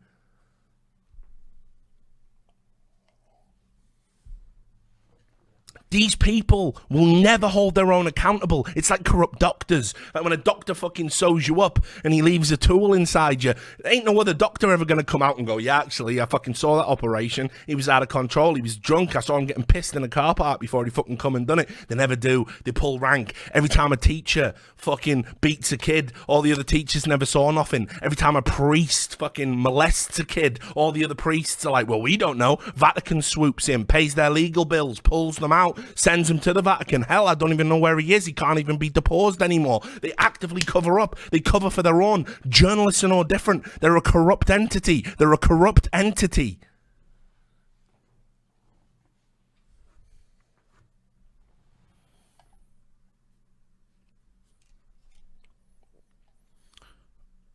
Here we go, another one. Right? Senior staff writer. Vice. Pete Blackburn, CBS, sports, bullshit. Anna Merlan, Vice, Jezebel, Village Voice. You're a real one, Barry, and we're here for you. Helen Rosner, a feminist who writes for the New Yorker. A quote to make Ben Shapiro look bad. Right? This guy, blue check, doesn't tell you what website he's for. I could find out. Why? Again, why somebody with no bio, like no one even knows who they are, verified, who's impersonating this cunt? This cunt don't want to be this cunt. This cunt has to wake up every day and be this cunt. And he fucking hates being this cunt, which is why he's pulling himself into this shit. Who the fuck's this guy? To which address can I send a box of turds in retaliation for all this? Right? Mark Dyson there. Fuck that guy. Greg Wyshynski, senior NHL writer at ESPN. I am so sorry. God damn it. Virgil Hexus, senior political analyst for Chapo Trap House. Right? Oh, did a sports app, and I don't even know what that is. I'm not even going to pretend to know. Right? New York Times tech reporter Jim Turdfellow messed up big this week. Again, remember, these guys are upset that his employer told him to do his job. They're crying about it. They're pulling rank. They're fucking coming together. They're trying to say that the person that signs his check is wrong to ask him to produce the work he wants the money for. Now, understand, by the way, because I didn't say this earlier and I should have said it sooner, right? If a publication came to me and I gave them a hot fucking story about Activision Blizzard, like, yo, they selling organs to China. Thanks for the $5 to Tyler. Appreciate it, man. They're selling organs to China. It's in the Overwatch contract that every Overwatch player has to give away a kidney, right? And I published that story, and DeSerto said to me, yo, Rich, we ain't publishing that because Activision Blizzard will pull our press pass. I'd say, right, well, fuck you, you spineless maggots. I'm going to take this report to someone who will publish it. And then, when no one publishes it, I'll publish it my goddamn self, and you fucking come at me and I'll see you in court, right? Because that's how real journalists think about things. Right? I ain't talking about that. They're not refusing to publish what they write on the basis they don't want the truth out there or it's going to harm their corporate interests. They're refusing to publish what they write because it's got nothing to do with the website they write for. It's not the same. Right? Okay? Spin this. Senior editor over at Vice. I'll say it. And then they link to, I don't know why AOC is going to fucking ride in and save everybody. This is how they think. Oh God, this is one of the worst tweets in this fucking chain. Right? Like, look at this. I'll say it. Hey, AOC. Yesterday, Barry called out a contract violation, and today he was fired by Geo Media. Now, today Barry didn't do his job, and today they said, listen, enough's enough if you're not doing your job. Right? Help us, AOC. Help us. You wrote a meaningless letter to Bobby Kotick. Help us. And the fucked up thing, I'll bet you dollars to donut. Dollars to donuts, hands down now. Someone, if anybody just like, I haven't even researched it, but I will put a strong wager on this. Susan Rinkenass has met AOC before. 100%. She'll be living in like fucking New York or something. She'll know her, or she'll know somebody who knows her. You know what I mean? Fuck them. They're all tied. It's like a fucking rat king. You know, when all the shit ties all the tails together and they're all just screeching and scratching and clawing. That's politics and journalism. A rat king, all tied together with fucking shit. That's all it is. Mike Madden, deputy editor for the Post Outlook, editor of Post Everything, apparently writes for the Washington Post. That's really terrible news for Deadspin readers. Please let me know if you'd ever like to write for the Washington Post. These people, there's no consequences. There's no consequences because they all pull rank. That's the Washington Post that yesterday said al-Baghdadi, leader of ISIS, isn't a coward because he killed himself. Rather than face justice for his crimes, just to own the orange man. Hey, do you want to come and write for the Washington Post? Because our reputation's in the toilet. By the way, Washington Post, Jeff Bezos, Amazon, I know they own Twitch. I'm never going to stop banging on how shit you are now. You were the motherfuckers that took down Nixon through honest reporting, incredible sourcing, and hard work. When I fucking wanted to become a journalist, I saw the movie as a kid, like All the King's Men. And it fucking changed my life. And I always knew in the back of my mind that if fiction didn't work out, I'd probably go and do that thing. Because you can hold people accountable, and you can make a difference, and you can give people who need a voice. What the Washington Post is now is a fucking disgrace. You pissed all over its legacy. You go to new depths every fucking day. And I don't give a fuck if you own Twitch or own anything else. Straight fuck you. You should be embarrassed with what the Washington Post has become. So just saying.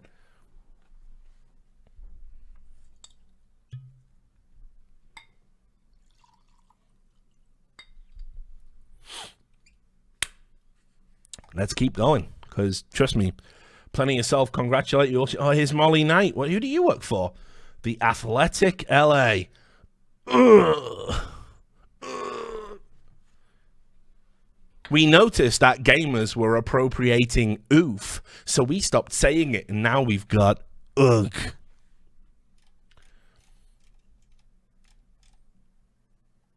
Look at this. Maddie Stone, science journalist, founder of Earther, former science editor for Gizmodo. Hey, you are a hero. Oh, fucking hero. A fucking hero. A fucking hero, friends. Yeah, like, come on. Like, am I in hell? Did I die? Is this my punishment for the way I lived? To read garbage like that? A fucking hero for getting fired for not doing his job.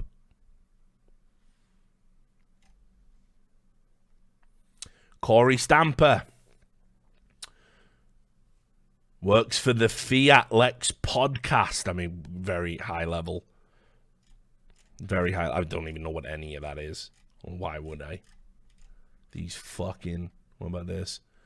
Brian seeking new... Oh, that's Krechenteb. I think I know that guy. Former Kotaku founder. This is fine. Yeah, it is fine. It is fine to fire people for not doing their jobs. Yeah, it is. Gabriel Marcotti, ESPN senior writer. Really sorry, man. Enjoyed your work. Don't worry, you can read it in the Washington Post, because one hand washes the other. There'll never be accountability for you. Hell, I bet if we went through and actually found all the stories where this guy had published, like, oh, I don't know, demonstrable lies or stuff that was well outside of his remit or speculation, I bet there'd be a ton. I just done a ton of research on this. I just literally went, right, I've got to tell you about this for when this video comes.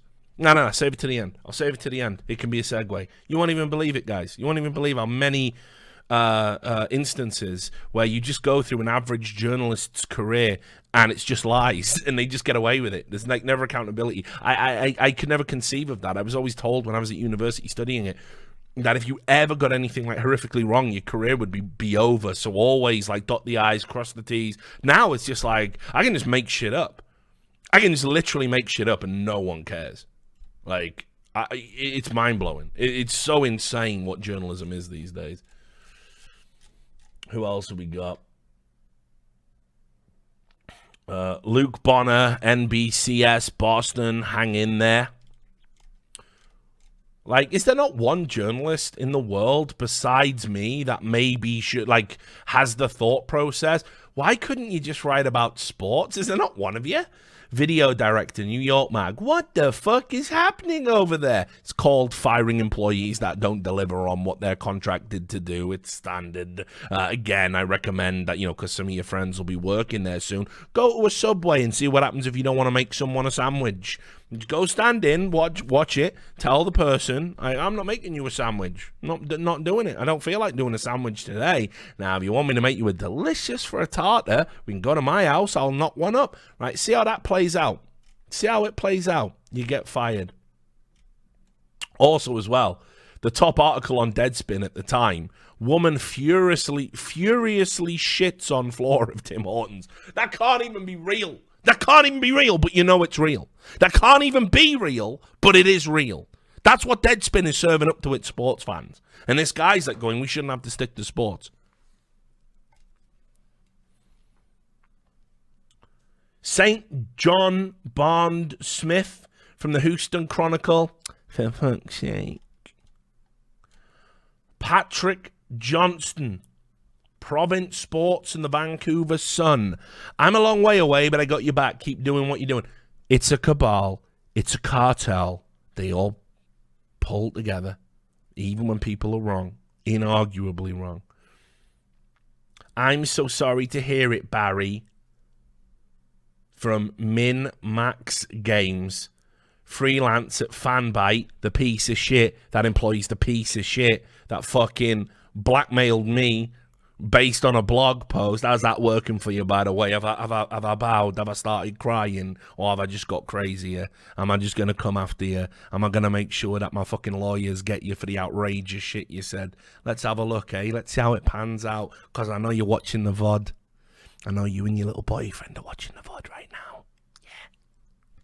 I got you. I got you, fam. Don't worry. Don't worry. Open and shut defamation case. Can't wait. You live in Brooklyn, yo. I don't. Let's see who's got the fucking money.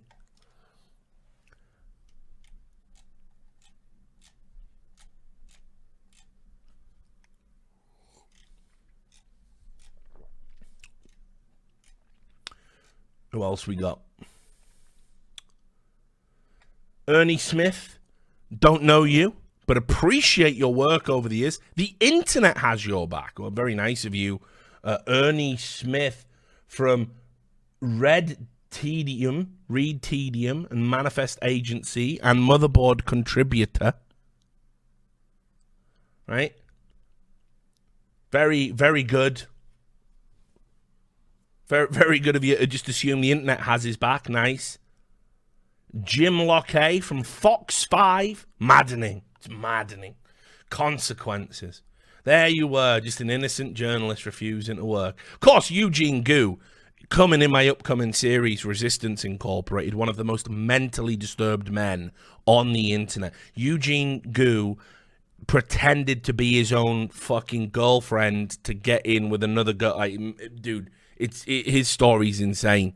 His story's insane. He used to have a picture of him taking a knee and doing this and saying that he's fighting Donald Trump. By the way, by virtue of being a man who should have been struck off for mental health problems, because I would not trust this guy to operate on anybody 310,000 followers just for being that guy. Wait till you see the video I do on that guy. Wait till you see the video I do on that guy. You wouldn't even believe it. You wouldn't even believe it. And again, these are your associates, are they? These are the people batting for you. A man who pretended to be a woman to harass another woman while being a doctor. A guy who tried to fucking sue Donald Trump and fucking failed. Brilliant. No, Willis Aronovitz. Sex and Love at Teen Vogue. Also got to work at the New York Times and Vice and The Cut. Oh my God, fuck this. Oh my God, it's so harsh. It's so unreasonable.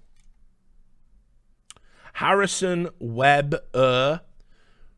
writer, repped by WGA East, whatever that is. I guess it's a fucking piece of shit writers fucking agency.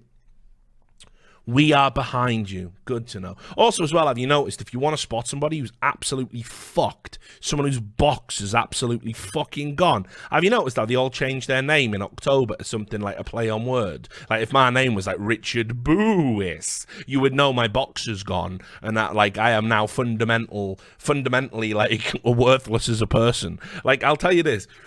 When I was going through my old tweets, when I was getting blackmailed, right? I was going through all my old shit and fucking like, okay, we're going to hermetically seal this now. Like, we're going to lock this down, right? Dracula's tomb this shit, and then we're going to come out swinging and we're going to start fighting back, right? So I'd put a tweet out like I don't even know what it was, like 2013 or something, where I went, it was nice of Twitter to assign everyone who is mentally ill with a pumpkin instead of a blue check mark, right? And I'm just saying, guys, I'm just fucking saying, if I wasn't right then, I'm probably fucking right now. Okay? These people. So, just putting that out there, by the way. Like, because I used to tweet straight fire. I can't even do that no more. Ain't even worth losing the Twitter account. Where else we got? Trust me, there's more. There's always more, like termites, these motherfuckers.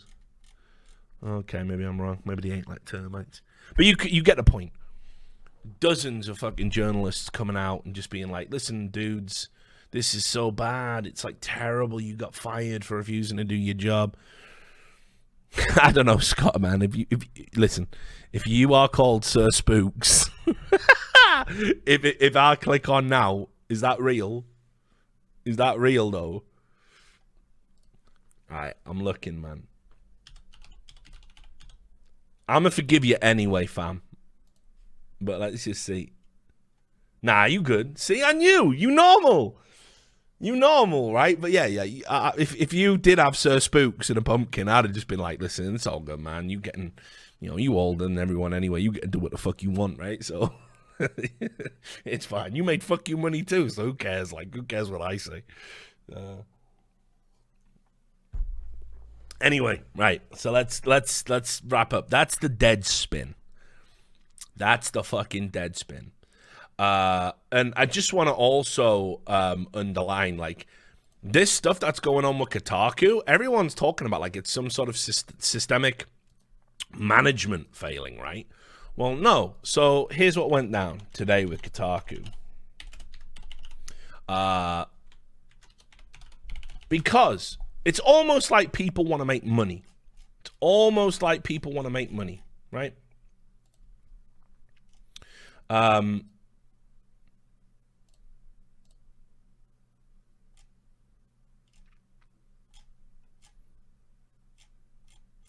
going to show you how absurd this gets.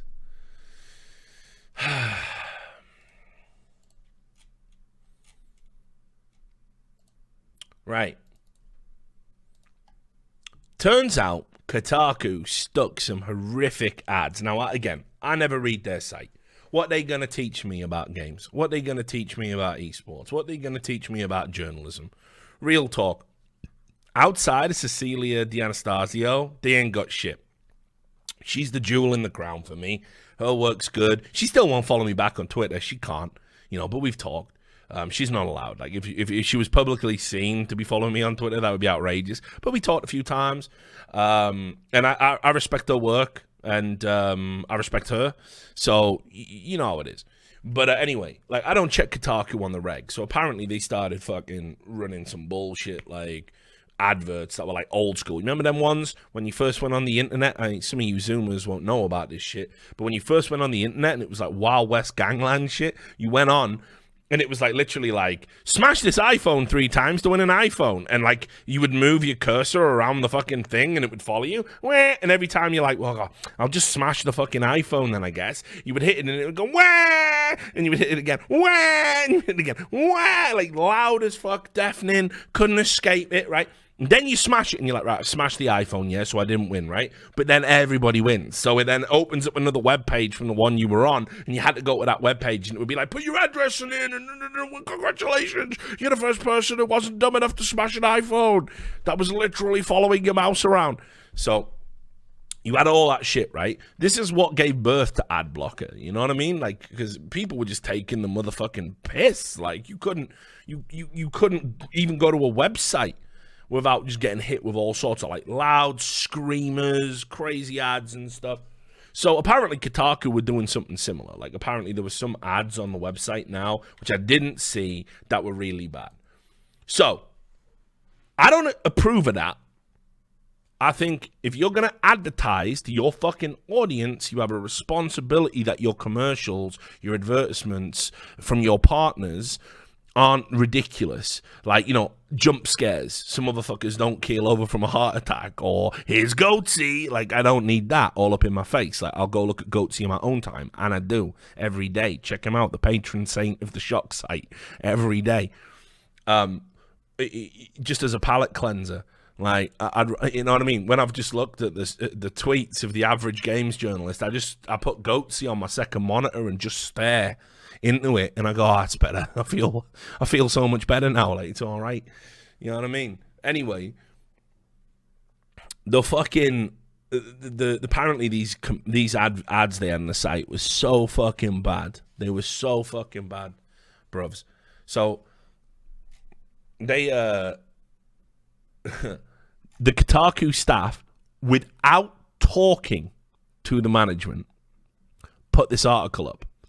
Not one staff member bold enough to put their name on it, because they're always tough in a pack. That's why they're a cartel. You remember that gang of kids that used to live down the fucking streets, right? And all of them were so individually weak, if you ever got them one-on-one, you would just break their fucking jaw. but they were never one-on-one. There was always at least 8 of them every time. That's journalists. Like, you never get them by themselves. You know what I mean? You never get a one-on-one. You never get a fair go. Like, it's always just all of them all at once, dogpiling on you. Yeah, my real boys know. So they put this article up, right? We have received a great deal of feedback from you, our readers, about the sound on autoplay videos that have been inundating our sites. So it's portfolio wide. We want you to know that we hear you, that we take those complaints seriously, and that and look at this degree of separation. The writers, editors, and video producers of Kotaku are as upset with the current state of our site's user experience as you are. We think it's important to let you know that the editorial staff does not control the ad experience on the site, and that we understand that Kotaku is nothing without its readers. So your complaints are our complaints. Editorial staffers at all levels of this company have made our concerns known in various conversations with the members of Geo Media's senior leadership team. We think it'd be good for them to hear from you as well, so we invite you to submit feedback about our site's current user experience. This email address goes to Geo Media's CEO. Yes, that's right, guys. They gave out their CEO's email address in a news article on their website that they didn't clear to publish. I mean, you know, what's the problem, right? What's the problem? What's the problem?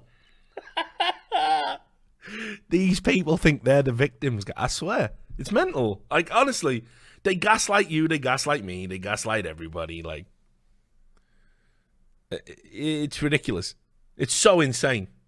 Like, why not have, like, why not, if you're in an impasse, why not create, like, a neutral email for complaints at Kotaku.com, and tell people to send their shit there, and then collate the best ones and the coherent ones, because you're going to get a lot of spam, and you know when you put your CEO's email address on the website, he's going to get a lot of spam, and then you take the best ones to them, and you go, see, the user experience is really bad, and also, just to let you know, these are the 50 best examples that we came out with, but we got, like, 3,000 emails, you know, like, why not, again, just handle it like adults. Handle your business like adults. Because whatever you think about them ads and how shit they are, they paying for you.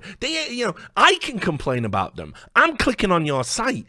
We got no relationship beyond me wanting to read your shit. And if an ad stops me doing it, I just don't read your shit. So I can complain. I can bitch. But you know what those ads do? They line your pockets. So you might want to have a think. You might want to have a little think about how this works from a business perspective before you do what you do. This email address goes to Geo Media's CEO, editorial director, as well as the editors-in-chief of Deadspin, Gizmodo, Jalopnik, Jezebel, Kotaku, Lifehacker, and The Root. Please keep your comments respectful. Wink, wink. Thank you for your patience and for your continued support of Kotaku. We remain determined to give you a site you want to visit. So they published this article without fucking running it by anybody. They just threw it up there. Guess what happens next? There's a reason I'm showing you an archive, and it's not just because their fucking site's so full of fucking ads that it's going to strobe you all to death. The reason I'm showing you the archive is it ain't fucking there anymore, mate. They fucking came in and they took it down because they had to. Because obvious, they're like, listen, guys, like, this is a bit unfucking professional, isn't it? This is a bit unprofessional. You know what I mean? Bit unprofessional, like maybe dial that down. So here's what goes on. Jason Schreier. By the way, Jason's a fucking mug. He is a mug. He's one of the most fucking pathetic, coming late to the game, social justice goobers that's in games journalism right now. Let's just, I'm going to just show you. This is the picture. Like, he picked this picture. He thinks this is the picture like that. You know what I mean? He chose this one. He puts this on his things. He puts this on his LinkedIn, on his Twitter and that. You know what I mean? Like, he chose this. He thinks, oh, I need to look good. It's like if John Oliver was conceived by a weak sperm. That's where we're at with this, right? So it's like, it's not a great picture, you know, but like maybe you just yeah, whatever. It's not his fault. I'm just trying to contextualize. Like, I'm just trying to fucking contextualize, like, what's going on. Now, a stud muffin he ain't, right? A stud muffin he ain't. But what he is a pretty goddamn decent journalist, frankly. Like, nobody has a level of access into Activision Blizzard that he does, not even myself, not even Slasher, anybody you might know and respect. Jason Schreier's reporting is pretty good. Unfortunately, even though he's old enough to know better and old enough to have missed the movement, or whatever the fuck you want to call it, he got sucked into all of that. If you insult games journalists, you're alt-right nonsense. He was tweeting about that today. But anyway, so Jason Schreier, what he did was, he put a tweet out basically saying, like, oh, hey, everybody, here's the fucking article that y'all need to go and check, right? And then it got removed. And then he tweeted out, well, they've removed it, and it wasn't us. It wasn't us, the staff. There's no unified front here. They're not even sitting down at the table with the people that they should be talking to about this stuff. Like, they're not doing it, and it's like, it's just bizarre. It's just bizarre. I'll show you the tweets. It's like, dude, like, if the atrocious ads on a website are bothering you, here's how to contact Kotaku's new private equity owner management team. Smiley face. Notice how in the email they tried to sell it like it was some of them, but it was never them. They don't got to read your insults. They don't got to read your spam. They're setting somebody else to do that without even checking with them. And then they act surprised. The article is no longer up. The staff of Kotaku did not remove it. And then they keep talking about this fucking union they all wanted to get in. Listen, do you know what unions are for? Here's another thing.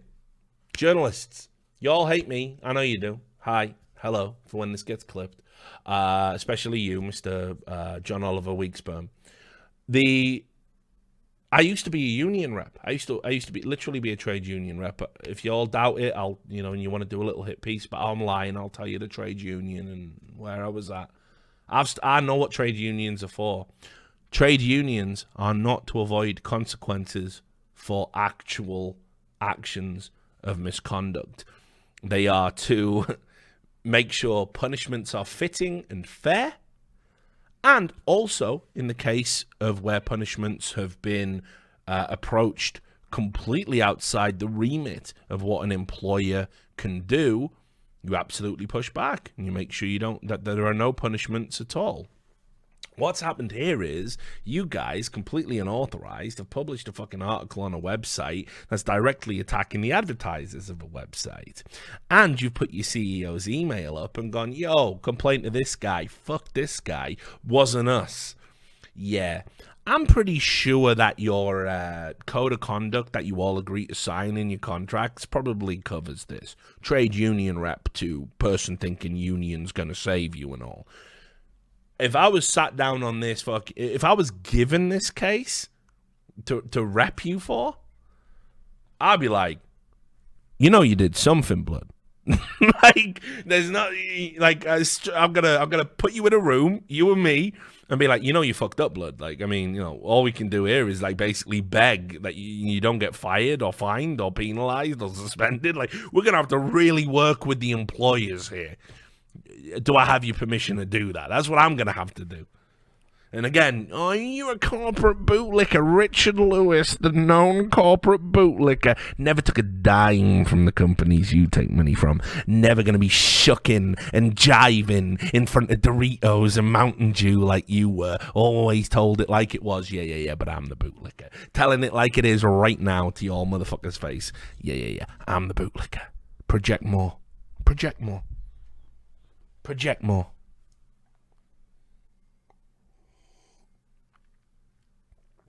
So I'm going to tell you, like, this idea that, like, get the union involved. This is pathetic. Your Twitter output today, Jason, if I can call you that, if that is your real name, is pathetic. Right? And then just look, right? I don't know. So everyone's jumped the gun. Everyone jumped the gun. Off the back of this shit, everyone's going, wow, Kotaku's closing. Nah, they got financial problems. They have everyone. This isn't a secret. They're fucking on their knees. Because you... Okay. I can't believe I have to lay this out. Let's change some words around. Okay.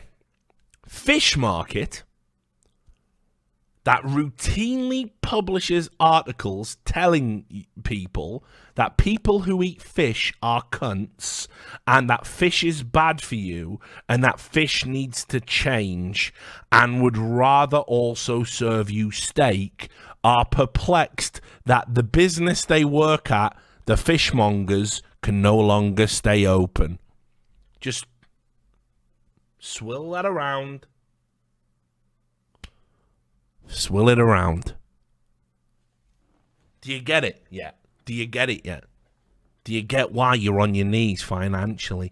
Those ads, what you don't want to accept, Jason, all you other little Kotaku bitches, what you don't want to accept, you know why those ads are on your website?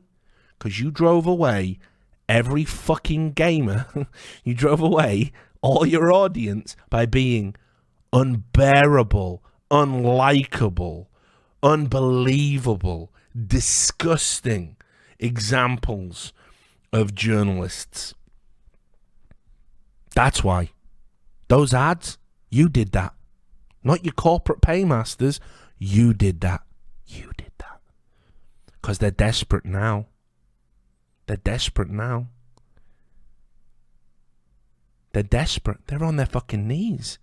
They don't understand how you did it. They don't understand how a website that writes exclusively about games decided to make everybody who actually likes video games hate the website. They've bought something. If this was a used car, they'd be going, where's the engine at, bruv? Because it's gone. It's a fucking lemon. The bodywork, it's got ramen in it. You fucked up. You did this. And now they're fucking scrambling, desperately trying to figure out how the fuck do we make some money off this fucking lemon of a website? But they got a toxic asset, right? And now they're scrambling, so they're going to stick any old shit on it, any old ad. Who's the highest bidder? That money, by the way, they ain't taking it and buying a yacht, are they? They're paying you, mate. They're paying you. And you're going to come out and write an article and go, we deserve to be paid, unionize, unionize. But how dare you put these ads on the website? I think you need to have a word. I think fucking somebody needs to come in and have an intervention for all you delusional journalistic fucking cunts. I really think, I think you'd benefit from it, frankly. I think you need to know that you've had it too good for too long and you ain't getting it for too good for too much longer. Certainly not under these people, who, by the way, they're going to end up broke off this project. They're going to end up ruined off this project. You're such a toxic asset, the former CEO of Forbes can't pull this shit out the toilet. And you've got the nerve to sit on Twitter and bitch about it. Now, apropos of nothing, this guy tweets out, look at this. I don't know what's going to happen next, but thanks to everyone who has read and supported our work at Kotaku over the years. Thank you. Heart. Wait, you don't know what's going to happen next, bruv? What are you tweeting about then? This one tweet, by the way, is what set off the bushfire that everyone thinks Kotaku's closing down. I mean, it ain't. It wasn't. Might want to close it down now. Serious. I don't even know if you're a good guy. Whatever you call fucking Jimmy Rockefeller from Forbes. Jimmy Panty Sniffer, whatever the fuck your name is. I don't know if you're a good guy. But straight up, speaking on behalf of all gamers, which I can do, what games journalists can't, because I'm real with that. You should just shut this shit down, man. You're not even going to be able to sell it on. You just bought a bad investment. Maybe sell it to Barstool. I saw Dave Portnoy tweeting at you. Said he'd buy it for $1. That's a good deal right now. You're going to be pouring good money after bad. These guys, these people are sabotaging your website while taking a paycheck. If you don't fire them all, you're fucked. Like, I'm telling you. You know, if this was Kitchen Nightmares and I was Gordon Ramsay and the chef was pissing in the soup and the owners were saying to me, yeah, we got to keep these guys up because everybody loves his pissy soup, I'd be like, listen, I'm out.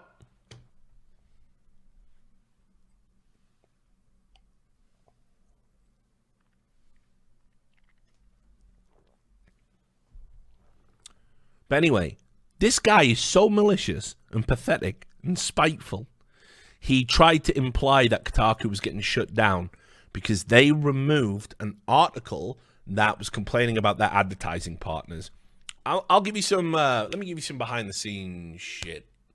Trying to think of something appropriate in esports. Because listen, I think I built up enough credibility in esports, in gaming, and with you, crucially, my audience, who I will be laser focused on, much like Deadspin are going to be on sports, moving forward. Because enough's enough. Like, I don't even want to take a paycheck from them. I want you to be my fucking paycheck. You know what I mean? And then you can decide whether or not I deserve to eat every week. So I'll keep it real. Right, I need to stream more and treat my fucking core audience better and build it and go places.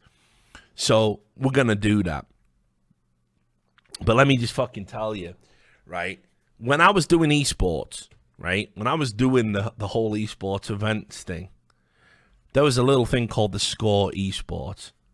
I don't even dislike the guy who looks like fucking Bennett from Commando. You know what I'm talking about. The main guy who does the videos. Not the guy with the speech impediment. The guy who looks like Bennett. You know what I mean? Fucking that guy. With a tash. And he fucking says, yo, love you too, big fat fatty. Anyway. You know which guy. He's a cool dude. I don't know about the other guy. The guy, they fucked him over, by the way. The guy with the slight lisp. He had to come out and said, and Blizzard was totally right to ban the this is a Nazi symbol. I was like, oh, God, this is rough, dude. Like, you're already going to get your shit pushed in for what you're talking about. Now you're going to fucking, don't send this dude out like fuck. Anyway, the fucking, the guy who looks like Bennett from Commando. Bennett's the guy who goes, I don't need the girl, John. Chainmail Freddie Mercury, that dude. That guy, right, is a cool dude. I like him. But listen, guys, how many more times have I got to fucking... how many more times am I going to write a story and you're going to do a video about it and your video is going to get 300,000 views and my report's going to get, I don't know, maybe less than that in clicks, right? Like, we all know what's going on here. And just to tell a story about back in the fucking day, right? You won't know about this, Bennett and the other guy. This ain't your fault. But when the Score Esports were advertising with DreamHack, I think it was. I think fucking, like, they got mega pissed off with the way we were fucking plugging it. Me and Thorin did, like, a joke one time. And they complained and said, no, you can't do that. You can't talk about this. Can't talk about that. Don't do it. It's like, fucking grow up, son. If your brand ever comes out my mouth, it's worth something.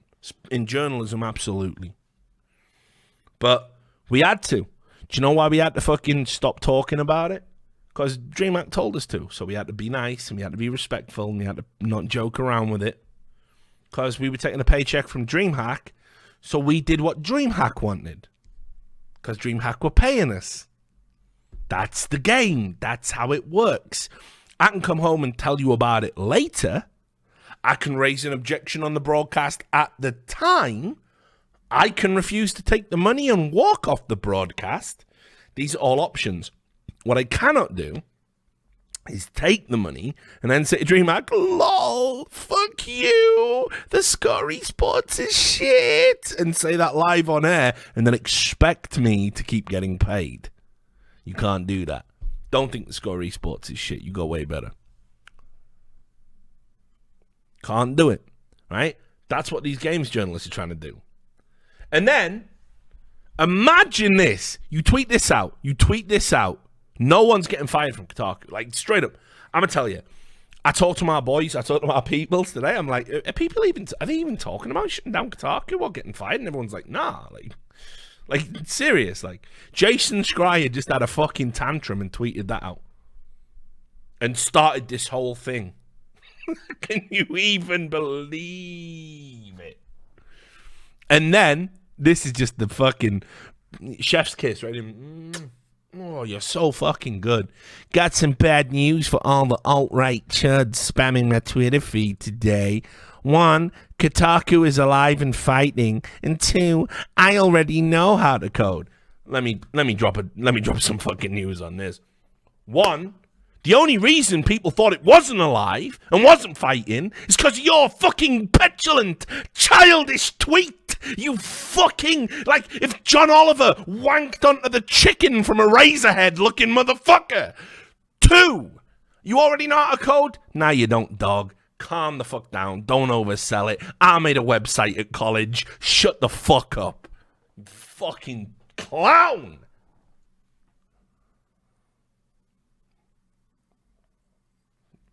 The audacity of these people. All of this drama is his fault. You understand? All the other journalists who are his friends getting spammed, all the speculation, all the articles, because you advertised a story, right? Complained about it being removed. Then you put this tweet up. Don't know what's going to happen next. Listen, mate, if you don't know what's going to happen next, just don't talk about it, yeah? Let me give you an example. It's probably one you can't relate to, Jason. But let's say if I was on a date, right? And again, it can be a man or a woman. Date both myself before you start attacking me on that. Straight white male. Nah, wrong. I'm in the alphabet club. Any critique of me is hate speech. So simmer down, son.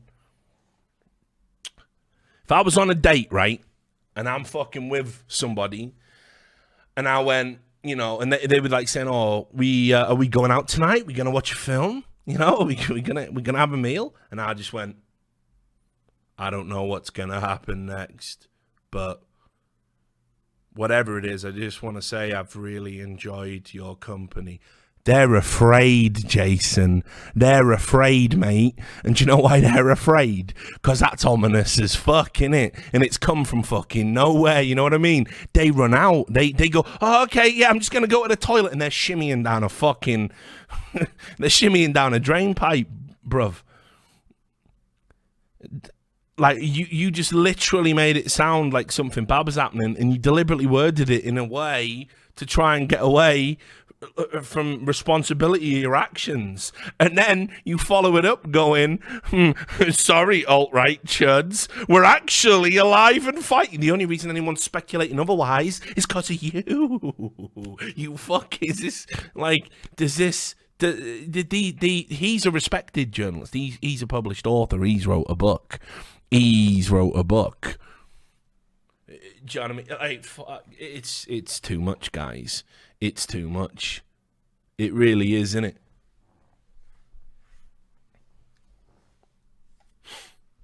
It really is. It's so mental. Here's the thing as well. I bet if I just type in now, right? In fact, no, I'll tell you what.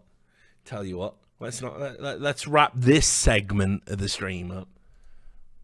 Let's just go to this. Let's just have a look what people are tweeting about with Kotaku, eh? Because I saw all the other journalists coming out. They were all doing the same thing, going, listen, we're still fighting it. Dudes, why aren't you angry with this Jason Schreier guy? He had a tantrum. And he's made people believe lies. Why aren't you angry with your coworker? I'd be angry with my coworker, making my fucking job hard, making me miserable, making me think I was going to lose my job, maybe creating a self-fulfilling prophecy that I do lose my job.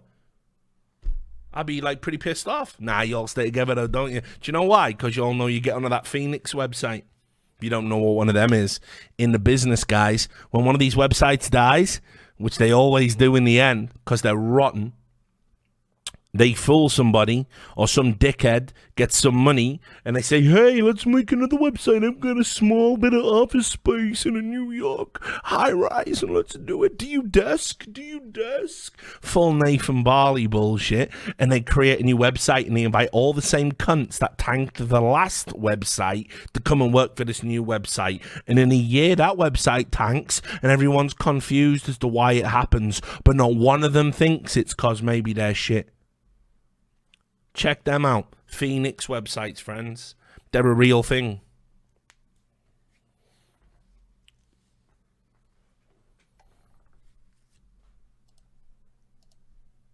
Right, let's do it. Come.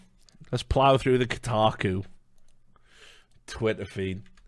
And listen, Jason, when you do watch this, because you all monitor everything I do, I'm about to prove that. Because I'm living in heads rent-free every day, because you don't understand. You don't understand how a guy can have all his skeletons out in the open, and, like, you keep trying to find new ones. By the way, you might want to think about this. Same people, that Jay Costello, that Victoria Rose, that Dakota guy who isn't even a journalist, but he's a Reddit mod who's having sex with a journalist, so he's involved. They fucking, what they want to do, right, is they want to dig into all my old shit. They were going through my Facebook posts, like real talk now. They were interviewing people I worked with. This is 100%. I've got this because I knew I was gonna have to fucking defend myself. So I went and I've been interviewing the people they interviewed and recording it all. It's all good. And you were going out and reaching out to these people, weren't you? And interviewing them. What's Richard Lewis like to work with? Did he ever say anything inappropriate? It's weird, isn't it? No one's told you one bit of dirt, friends. Do you know why? Because there ain't none. All my shit's out front. Yours ain't. Got yours. Got yours now. Discussing what the best way to handle it is. Oh, it's so delicious. It's so good to know, right? That, like, just by virtue of being smarter than you and better than you, like, it don't matter how hard you work. You had, like, what, a 1 year, 18-month head start on me? And you still fucked up. Oh, it's so good.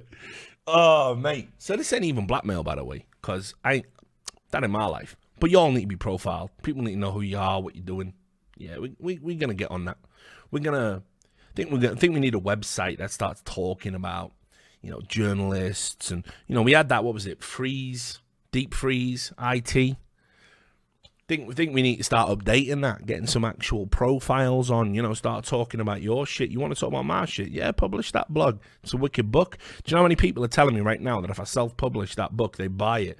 I'm thinking it might even be like one of them, like, turning points in my life. So thanks for giving me the confidence to talk about it openly with your pathetic little blackmail attempts. But yeah, but like all of y'all, shit, man, y'all got skeletons. You think, like, it's mad. It's mad you're coming after me. Listen, here's what I did. I worked for Breitbart.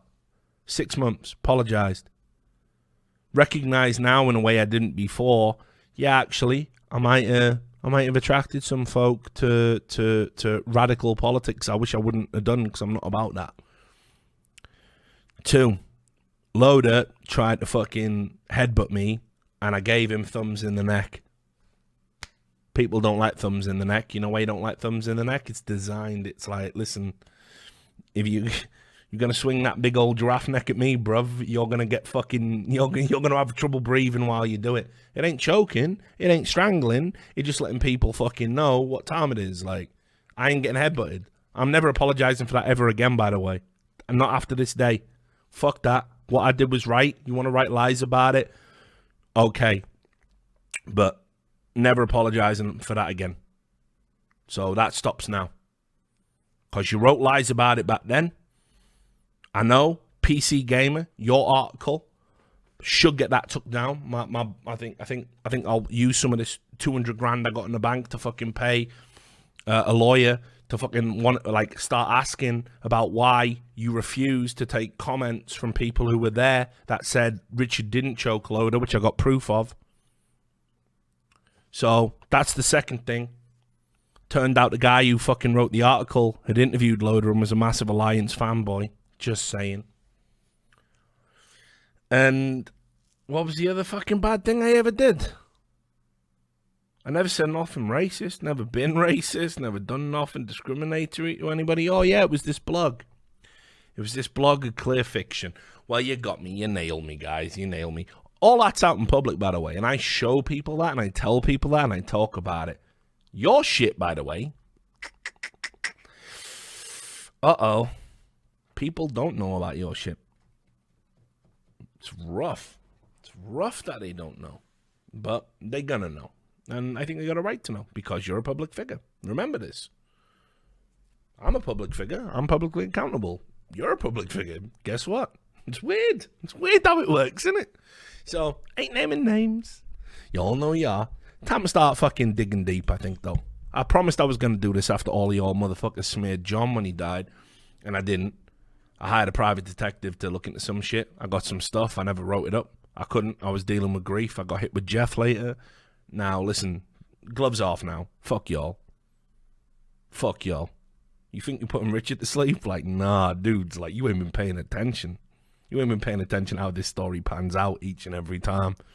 Just when you think he's gone, he comes back every time, stronger than before. Yo, you all thought you had me dead after Loader? I got to do a national TV show. Y'all thought you got me off that TV show? I left. I doubled my salary. I ran a production company in Vegas. I made a ton of money. Same money I'll be using for the lawyers that are going to be talking to y'all. You never killing me. I'm too smart. I'm too good. The end. I'm a cockroach with a brain the size of your ass. It's mind-blowing. And any time you do push me out or you think you win, well, I can go independent. You know how much money I make off this thing back here without even trying? You know how much money I make off my YouTube without trying? I make more money a year off my YouTube that is literally just clips of me talking on Twitch. I make more money off that a year than you make off your main job. You think you're going to starve me out? Friend. Don't even bother. This is a war of attrition that you definitely cannot win. But we're going to do it. We'll do it. We'll play. I'll give you some attention. Let me know when you want to tap out. Just take this clip. Watch it back. Watch it back. When you're sending me them messages, I get them emails. I get them emails like 1 year after it going, hey, can we be friends now? Can we like make it up? It's just, oh no, you dead to me now, son. You fucked up. Best you can pray for is like I'll just get bored. So your call. But yeah. You come after me, guys. I'm terrified. I'm terrified. Take this clip. Clip it out, watch it in your little Slack in your Discord. What does he mean? What could he possibly mean? Does he really have lawyers? Does he really have this? You panic about it. You let your little fucking gears spin, right? Live the fantasy that, you're living in my head, sleeping on that bed, snoring deep, full-blown sleep apnea. I'm going to wake up, and then I'm just going to make one phone call to people that know shit, and they're going to be like, oh, yeah, totally. That's textbook defamation. What is it she said you did? You're a sexual predator? That you only fucking gave money to your fucking friend because you're preying on them sexually, even though they're in another relationship? Cool. Can't wait. Can't wait, my friends. The pressure is going to put on all of you, by the way, just to even retain a lawyer with the money you making in the climate you trying to make it. Oh, God. Oh, I can't wait. Oh, I shouldn't. It's grotesque to be this jacked up on it on stream, to be this excited. I'm glad. Rope more of your fucking friends in to attack me. Please, let's all go for a fucking ride. I'm 100% ready in ways that you do not believe. I was a little bit nervous. I was thinking like, maybe I should just try and do this. Nah, fuck quiet. Quiet's bullshit, innit? Let's do it loud. Let's do it loud. Fucking absolute fools. Now, let's enjoy some fucking... Let's enjoy some Kotaku crying. Beep. Right.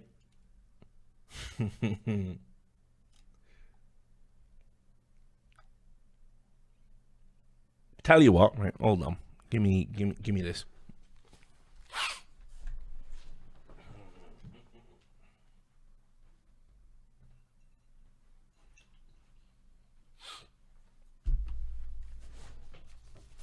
Now, this whiskey, right? This whiskey's way better than the shit that I was drinking. Been saving a little bit of this. Deceptively good and not expensive. Balvenie Double Wood. Right? What they do is they take the booze, they put the booze into a whiskey cask, and then they take it out and they put it in a sherry oak cask.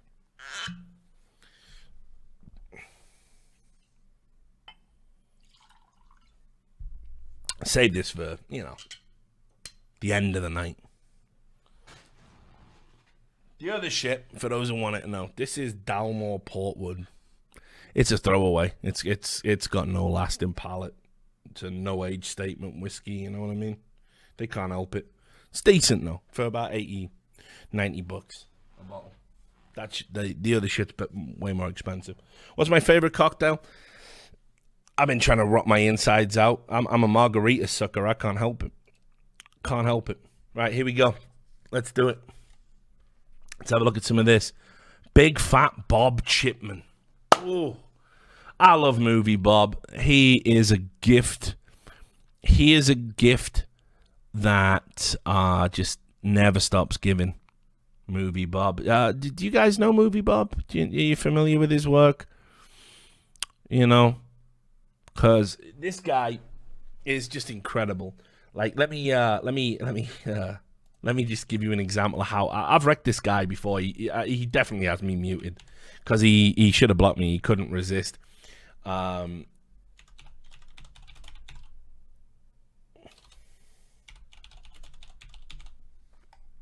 You'll like this burn. You'll like this, guys, because occasionally, you know, Richard does good burns.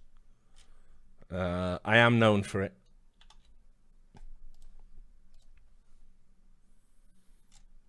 Where we at?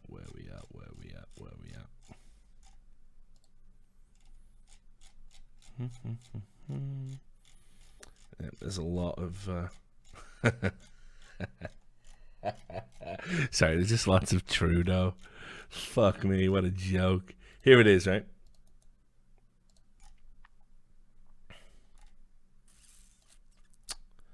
So, Bob Chipman, right? Movie Bob. He's a loser. He's like one of these dudes who used to do like movie reviews, and he was like just a normal fat chud dude, and then he like started injecting like social justice into it and stuff, and then it became his entire shtick.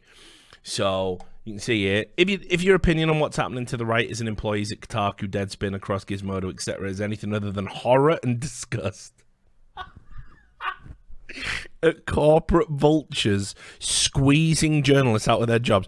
These same corporate vultures that saved their jobs, okay? Like, saved their jobs and then realized, fuck, like, we make no money off this. You're a shitty person and you can kiss my ass. Now, just to have a good old laugh at fucking Movie Bob, right? I'm going to show you some shit here, right? Like, let me see where I'm going to put it. Up here. So he replied to, like, an ex-Marine, ex-Navy SEAL, I should be specific about that, lying on a bed with his guns, right? And saying, I have this entire bed, but they always insist on cuddling, okay? And this guy, hang on, fuck it, I'll just bring him up. I'll bring it up. Well, listen, he's old. He's an old guy. I'm going to tell you this. If you down with bears and you down with the older guys and you down with a big, strong dude, like, that's a good-looking guy, right? Straight up, man. Like, he's aged well. He ain't fat. Like, he got that ex-military look. I'm just saying, all y'all fucking twinks in the chat, you just found your daddy, right? You feel me? So whatever. All right, let's get into... Wait, what? Can I not remove this anymore? Is this a thing? Holy shit, why can't I... Can I remove that? Is this... Where's that? Yeah, okay. So, let me just show you what fucking Movie Bob had to say about it. Because this is Movie Bob, who, by the way, says if you're below a certain IQ, you should be euthanized. Like, straight up. Like, he openly says these things, and because he's fucking a leftist, no one calls him out on it. Reasonable behavior. So here he is, look. He said, this photo could permanently erase more female heterosexuality than an open bar brunch cruise in international waters with circa 1998 Angelina Jolie. This is Movie Bob who says that picture would make women's, like, pussy snap shut, and, you know, that guy's gross.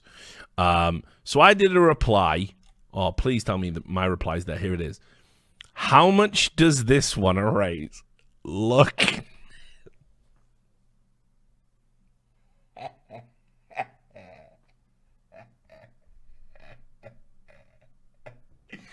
You fucking unreasonable, bee-sting-faced cunt. Are you serious, bruv? What are you talking about? You shave your beard off. Fucking hell, you look like a bow selector mask, you mad cunt. You ever gonna talk down on someone, bruv? What are you saying, mate? Like, you gotta fucking have a word, like. The fact you even post that, like, you are fucking beyond delusional, like. Well, and I know you're all Peter Griffin. No. Yeah, he's straight Peter Griffin all up in this motherfucker, gonna talk down to an ex-fucking Navy SEAL? Are you fucking serious? Anyway, so I just wanna frame like Movie Bob wrecks himself every time he fucking tweets. He wrecks himself. It's unreal. It's unreal. He's fucking fat. He's ugly. He's charmless. He's talentless. Like it's like he has. Oh, I think he even still lives with his fucking moms. Like I think he's still like he's just got nothing. I think he's just got nothing going for him. Like it's ridiculous. It is so ridiculous how fucking bad this guy is. It's like, come on, man. Like, just stop with that shit. Anyway. So remember, these are corporate vultures, which they probably are, but not for the reasons you're saying, right? Fuck Ethan Ralph, not even looking at this shit. Right. Now, remember, right? We're going to go through some stuff now. The average gamer's loving it. Like, Kotaku's not even closing. No one's even talking about that. But you can see here that fucking everybody, like, people are just posting dance memes, right? Then you got Heather Alexandra. I think I did an article. Yeah, that was it. When Univision Compete published an article attacking Jacob Wolf for publishing nasty tweets when he was 13 years old. Pretty sure she had some bullshit going down. Whatever. A lot of trolls are acting like Kotaku's gone, but we're not, as we fight for our comrades. Comrades. Fucking comrades. Just one big fucking communist LARPing fantasy. Let me tell you, you want to talk about, you want to be really fucking communist. Speaking as a guy that's read about this shit, has read Russian history, let me tell you, you're the kind of petty bourgeois that would have been the first against the wall during the revolution. You avocado toast eating motherfuckers, sipping cocktails, decadent life living motherfuckers. You got nothing in common with the working man. I'm the working man, and I can't stand you. So what are you talking about? Like comrades? I used to drink in a boozer. My first ever boozer in my life was called the Comrades Arms. It was a legit working men's club. You would have hated it. You would have hated it. Don't talk to me. Don't try and pretend you've ever fucking struggled a day in your life. Don't. Just don't.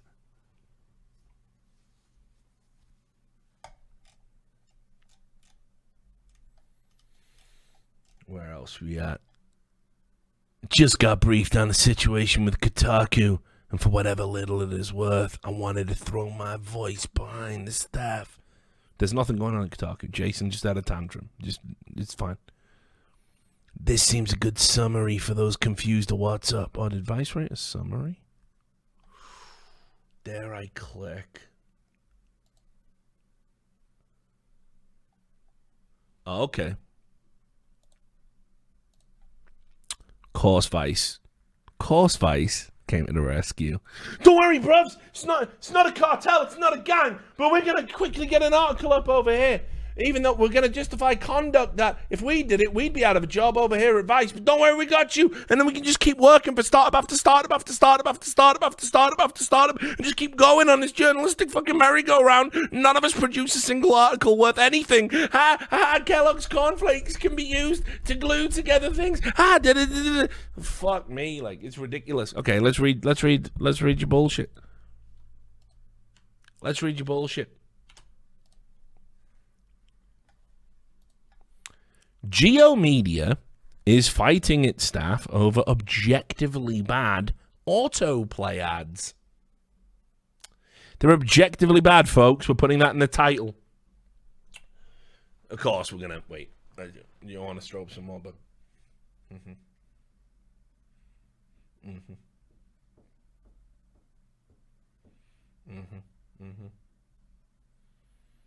strobe some more, mate. Yep.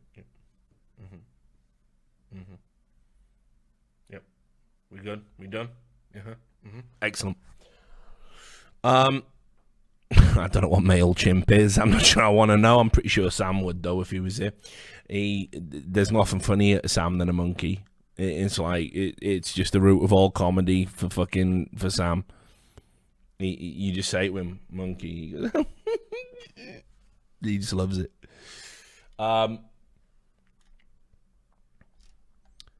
It's an ad world. Oh, it's a column. It's a regular column by Jason Kobler. I'm sure a very respected voice. Monday afternoon, every Geo media site, including Gizmodo, Deadspin, Jezebel, posted a blog called A Note to Our Readers, which said that the sites have received a great deal of feedback from you, our readers, about the sound on autoplay videos that have been inundating our sites. Yeah, I read this. Within a few hours, not a few hours, God, they reacted so quick. Management of Geo Media, which is owned by the private equity firm Great Hill Partners, unilaterally deleted these blog posts soliciting feedback, which could be a violation of Gizmodo Media Group's union contract that protects editorial independence. Oh, God, why would anyone sign off on that bullshit?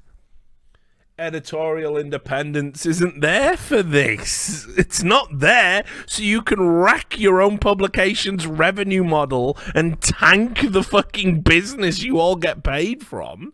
That's not the plan. It's there to make sure that other business ties don't interfere with very important reporting. It's not so you publish public gripes about the website you work on.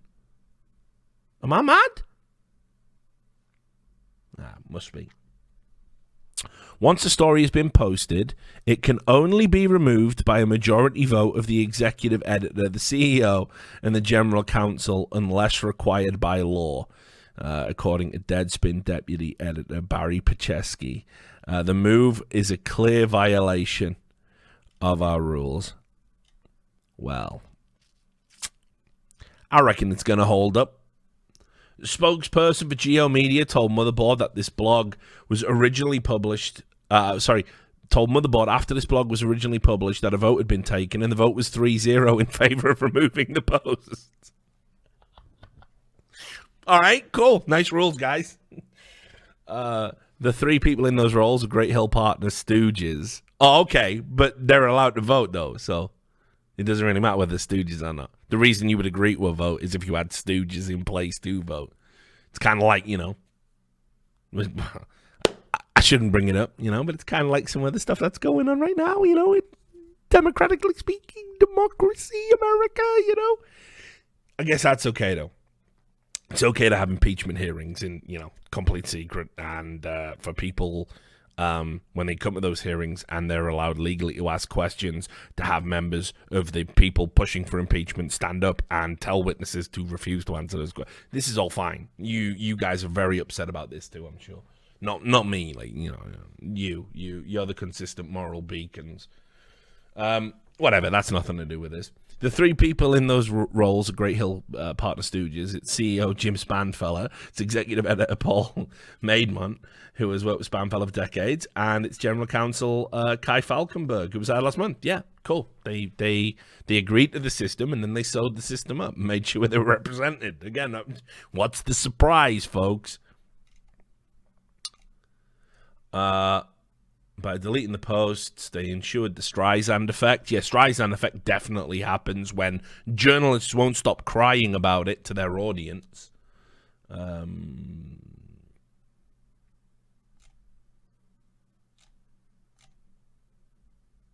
then it's just a bunch of bullshit, because of course it is. Had to pad it out for another fucking 1,500 fucking words. So you just got wrecked. If those guys are on the board and it's agreed the board gets the votes and they voted and no one else did and it was 3-0, oh no, this is a violation of our union rights. Yeah, sounds like you played yourselves, guys. Sorry, you played yourselves. It's fine. Right, let's go back to...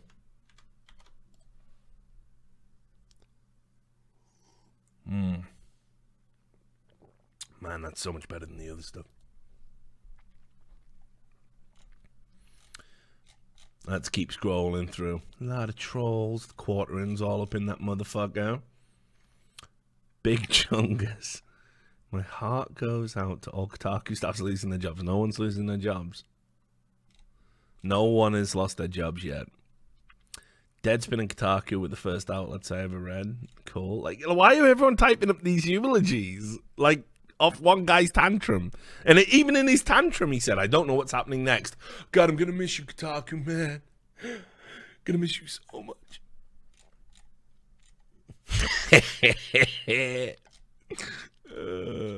Fuck me, dude. Get wrecked. Oh, it's fucking banter.